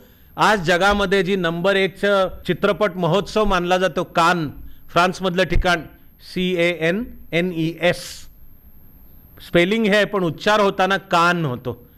कानच्या फिल्म फेस्टिवलमध्ये सुद्धा अजूनही शांताराम बापूंचे चित्रपट, त्यांचं असलेलं टेकिंग, सिनेमॅटोग्राफी, दिग्दर्शन, त्यांचं एडिटिंग, या सगळ्याचा आजपर्यंत अभ्यास होतो. एक निघाले अफाट. एकट्याच्या बळावर त्यांनी मराठीतला पहिला ज्ञानकोश तयार केला, अख्खा एन्सायक्लोपीडिया. जगात एन्सायक्लोपीडिया तयार होणं प्रथम चालू होतं फ्रान्समध्ये आणि ते एकदम 1725च्या आसपास आहे. आणि तो करणाऱ्या विचारवंतांचा एक मोठा समूह आहे. तर फ्रान्सच्या आणि जगाच्या इतिहासात त्यांना एन्सायक्लोपीडिस्ट असंच नाव आहे त्यांना, की सगळं तयार झालेलं ज्ञान सलग काही ग्रंथांमध्ये एकत्र मांडा, की कोणालाही तुला काही हवंय मग ते ह्याच्यात शोध. ती प्रक्रिया जागतिक चालू होते फ्रान्सपासून. पुढे जगामध्ये अगदी परवापर्यंत प्रचंड प्रसिद्ध होता आणि योग्य कारणासाठी. त्याचं नाव आहे एन्सायक्लोपीडिया ब्रिटानिका, खंडच्या खंड त्याचे. या महाराष्ट्रामध्ये असा एक असामान्य माणूस उभारायला एकटा, डॉक्टर श्रीधर व्यंकटेश केतकर, श्री व्यंकेतकर, की मराठीमधनं ते जागतिक दर्जाचे होते, जगभर शिकलेले होते, जगभर क्वालिफिकेशन्स मिळवलेले होते. पण ध्यास मनाशी घेतला की मराठी भाषेतूनही ज्ञानकोश उभा करू, आणि तो सिंगल हँडेड एकटा. पुढे महाराष्ट्र सरकारने वाईला मुख्यालय करून जे मराठी विश्वकोशाचं काम केलंय ते काम मोठंच आहे, पण त्याची मूळची पायाभरणी आणि त्यामागचं अफाट व्यक्तिमत्व श्रीधर व्यंकटेश केतकर यांच्या रूपाने आहे. महात्मा फुले सावित्रीबाईंच्या रूपाने स्त्री मुक्ती, स्त्री शक्ती जागरणाचा विचार तर चालू होतोच.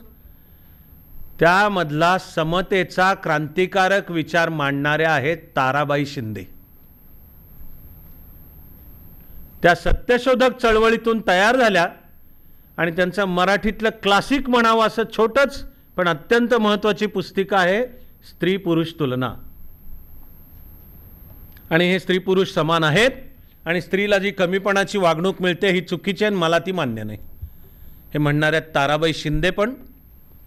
आणि पहिल्या डॉक्टर आनंदीबाई जोशी, ज्या दुर्दैवाने फार जगल्या नाहीत, पण त्या आनंदीबाई आणि त्यांच्या पाठीशी उभा राहणारा त्यांचा चक्रम नवरासुद्धा गोपाळराव जोशी, यांचे पुढचे एक वारस मराठीतले उत्तम साहित्यिक श्री ज जोशी यांची माझ्या मते कायमस्वरूपी महान कादंबरी आहे यांच्या जीवनावर. आनंदीबाई आणि गोपाळराव जोशीच्या कादंबरीचं नाव आहे आनंदी गोपाळ.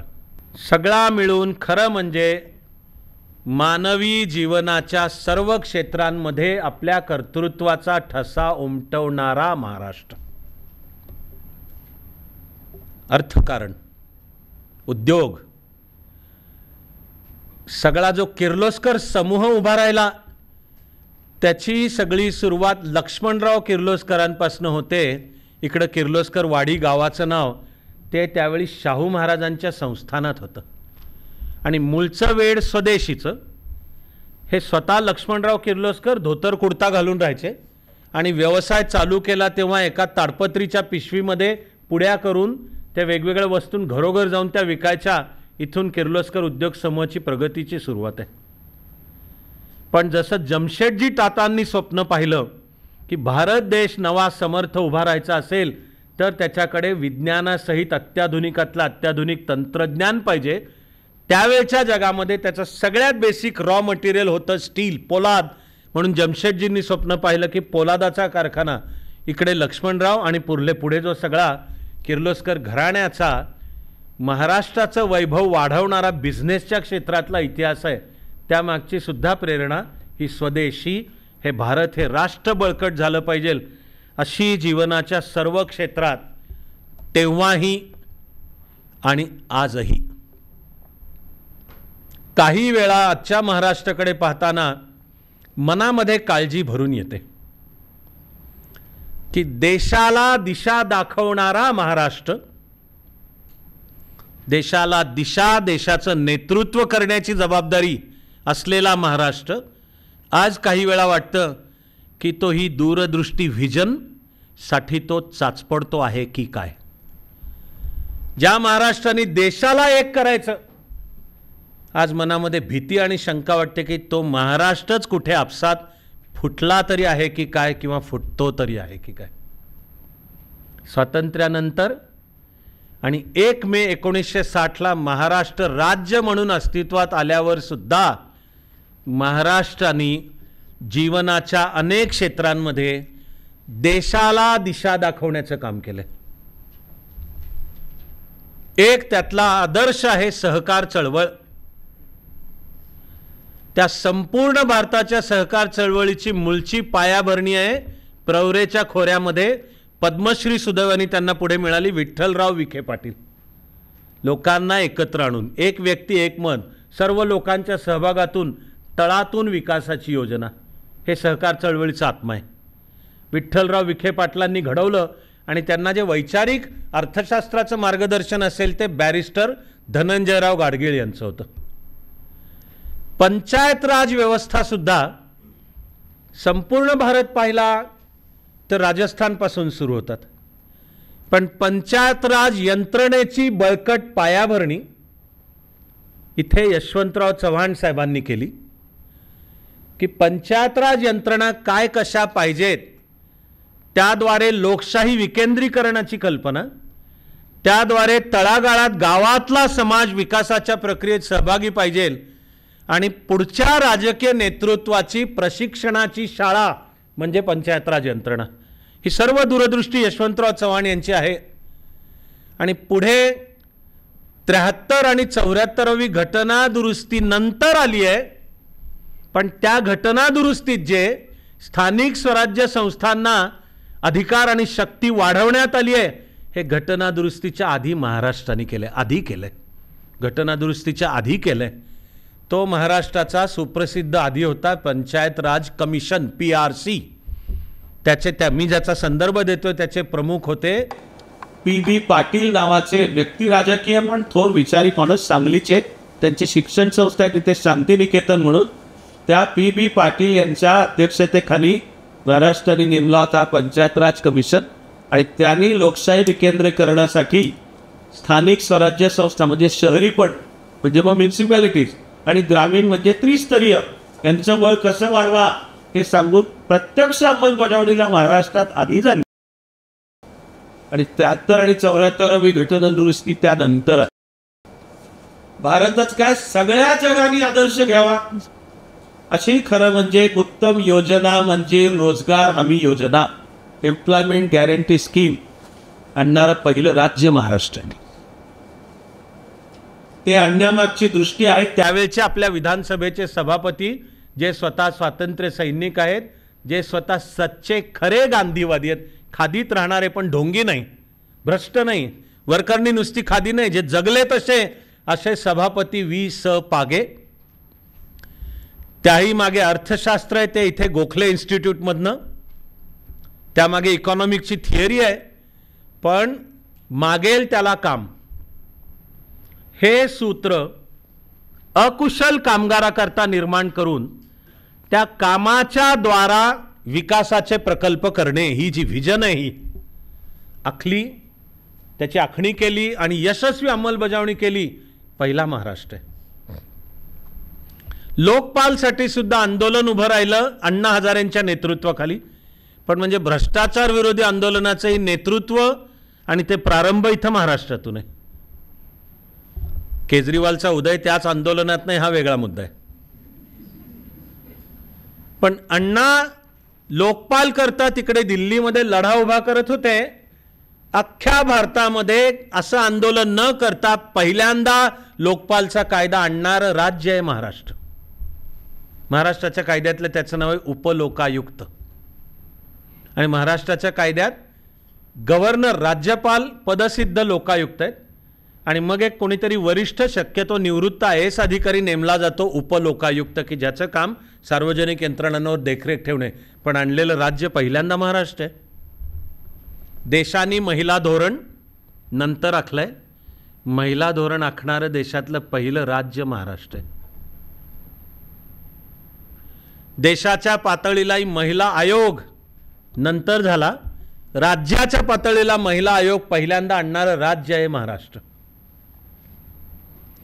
अर्थशास्त्रातल्या ज्या संकल्पनेचं नाव आहे जेंडर बजेटिंग, की तुम्ही विकासामध्ये स्त्रीच्या विकासाला विशेष लक्ष द्या आणि दिशा ती असलेल्या विशेष योजना स्त्रीच्या विकासाला करा. हे देशामध्ये क्रमाक्रमाने जागृती आली, पण जेंडर बजेटिंग आणि महिलांसाठी बजेटच्या 15% राखीव ठेवणारं पहिलं राज्य महाराष्ट्र आहे. महिलांसाठी राखीव जागा सुद्धा आल्या 73 आणि 74व्या घटना दुरुस्तीनंतर, पण त्या घटना दुरुस्तीच्या आधी महाराष्ट्राच्या स्थानिक स्वराज्य संस्थांमध्ये महिलांसाठी आधी 1/3 नंतर 73-74वी घटना दुरुस्ती आली आणि पुढे जेव्हा 50% ते सुद्धा करणारं पहिलं राज्य महाराष्ट्र आहे. तेव्हा एका बाजूला ज्याचं वर्णन साठोत्तरी महाराष्ट्र असं केलं जातं, त्यांनी सुद्धा जीवनाच्या अनेक क्षेत्रांमध्ये देशाला दिशा आणि नेतृत्व देण्याचं काम केलंय. पण वर्तमान महाराष्ट्राकडे बघताना पडतो हा प्रश्न किंवा तयार होते मनात काळजी की आता ते कर्तृत्व कुठं आहे.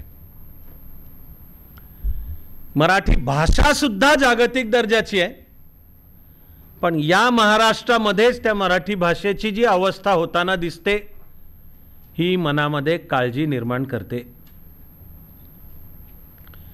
पण तुम्हाला महाराष्ट्र समजावून घेताना, हे सांगताना आणि माझ्या परीने जे काही माझ्या आयुष्यात काम जमलंय ते करताना मला महाराष्ट्राच्याही भवितव्याबद्दल एक मनामध्ये विश्वास वाटतो की या आत्ता वाटणाऱ्या काळजी, चिंता आणि अडचणी दूर करून जीवनाच्या सर्व क्षेत्रातली महाराष्ट्राची प्रतिभा नव्या काळातली पुन्हा एकदा नवी सुद्धा झेप घेईल. पण ते व्हायचं असेल तर अर्थातच आवश्यक आहे आपण आपलं जेनेटिक कोड लक्षात ठेवणे. अवघे विश्वची माझे घर आणि हिंदवी स्वराज्य हे लक्षात ठेवून जोपर्यंत आपण आपल्याला घडवू, जोपर्यंत जीवनाच्या आपल्या क्षेत्रात हे जेनेटिक कोड लक्षात ठेवून आपण काम करू, तोपर्यंत महाराष्ट्राची प्रतिभा उफाळून येत राहील. आपल्याला मला कळलेला चाणक्य मंडलमधला फॉर्म्युला आणि आपण स्वतःला मी ही जी भव्य परंपरा तुम्हाला सांगितली त्यातलेच आपण मी वैयक्तिक माझ्यासकट स्वतःला एक छोटे सैनिक पण मानतो की आपण नुसताच त्याचा पुस्तकातला अभ्यास केला आणि जाऊन UPSC MPSCतल्या 2.5 मार्कांच्या करता वस्तुनिष्ठ बहुपर्यायी प्रश्नांची उत्तरं बरोबर दिली तर मग आपण सांगे वडिलांची कीर्ती तो एक मूर्ख, असे आपण मूर्ख ठरू. पण त्यातनं आत्मसात केलं, आपण सांगतो तो फॉर्म्युला आहे स्वतःला ओळखून निवडलेल्या क्षेत्रामध्ये उत्तम आणि प्रतिभावंत असणे. आणि त्या उत्तम आणि प्रतिभावंताचा सुद्धा आपण फॉर्म्युला चाणक्य मंडलमध्ये आपल्या परीने मांडतो. Excellence multiplied by creativity raise to N = G म्हणजे जीनियस. प्रशासनासहित जीवनाच्या सर्व क्षेत्रांमध्ये हे अवघे विश्वची माझे घर आणि हिंदवी स्वराज्य हे जेनेटिक कोड लक्षात ठेवून आपण प्रत्येकाने जीनियस होण्याकडे वाटचाल करणे म्हणजे महाराष्ट्र समजून घेणे. दिलीप पुरुषोत्तम चित्रेंची जी कविता मी तुम्हाला सांगितली त्या कवितेचा प्रारंभ आहे, पहिली ओळ आहे त्या कवितेची, कुणी सांगावं यापुढचं महाराष्ट्र गीत कदाचित मी सुद्धा गाईन अटलांटिक किंवा पॅसिफिकच्या किनाऱ्यावरून, अशी पहिली ओळ आहे. कुणी सांगावं यापुढचं महाराष्ट्र गीत आपण ओळखतो ते महाराष्ट्र गीत राम गणेश गडकरी यांचं आहे. ते कळलेले दिलीप पुरुषोत्तम चित्रे की ज्यांच्याकडे जागतिक साहित्याचा वैश्विक प्रतिभेचा अंश आहे त्यांच्याकडे, ते सांगतायत कुणी सांगावं यापुढचं महाराष्ट्र गीत कदाचित मीही सांगेन अटलांटिक किंवा पॅसिफिकच्या किनाऱ्यावरनं. दिलीप पुरुषोत्तम चित्रेन त्याच्या शब्दात मला सुद्धा दिसतो अवघे विश्वची माझे घर आणि हिंदवी स्वराज्याचा आविष्कार. प्रशासनासहित जीवनाच्या आपापल्या क्षेत्रामध्ये असा भारतासाठी लढण्याचा आणि कर्तृत्वाच्या आपल्या क्षेत्रामध्ये वैश्विक आविष्कार घडवण्याचा मनात निश्चय या आजच्या सुमुहूर्तावर ठेवून आता आपण सगळे एकत्र प्रार्थना करू.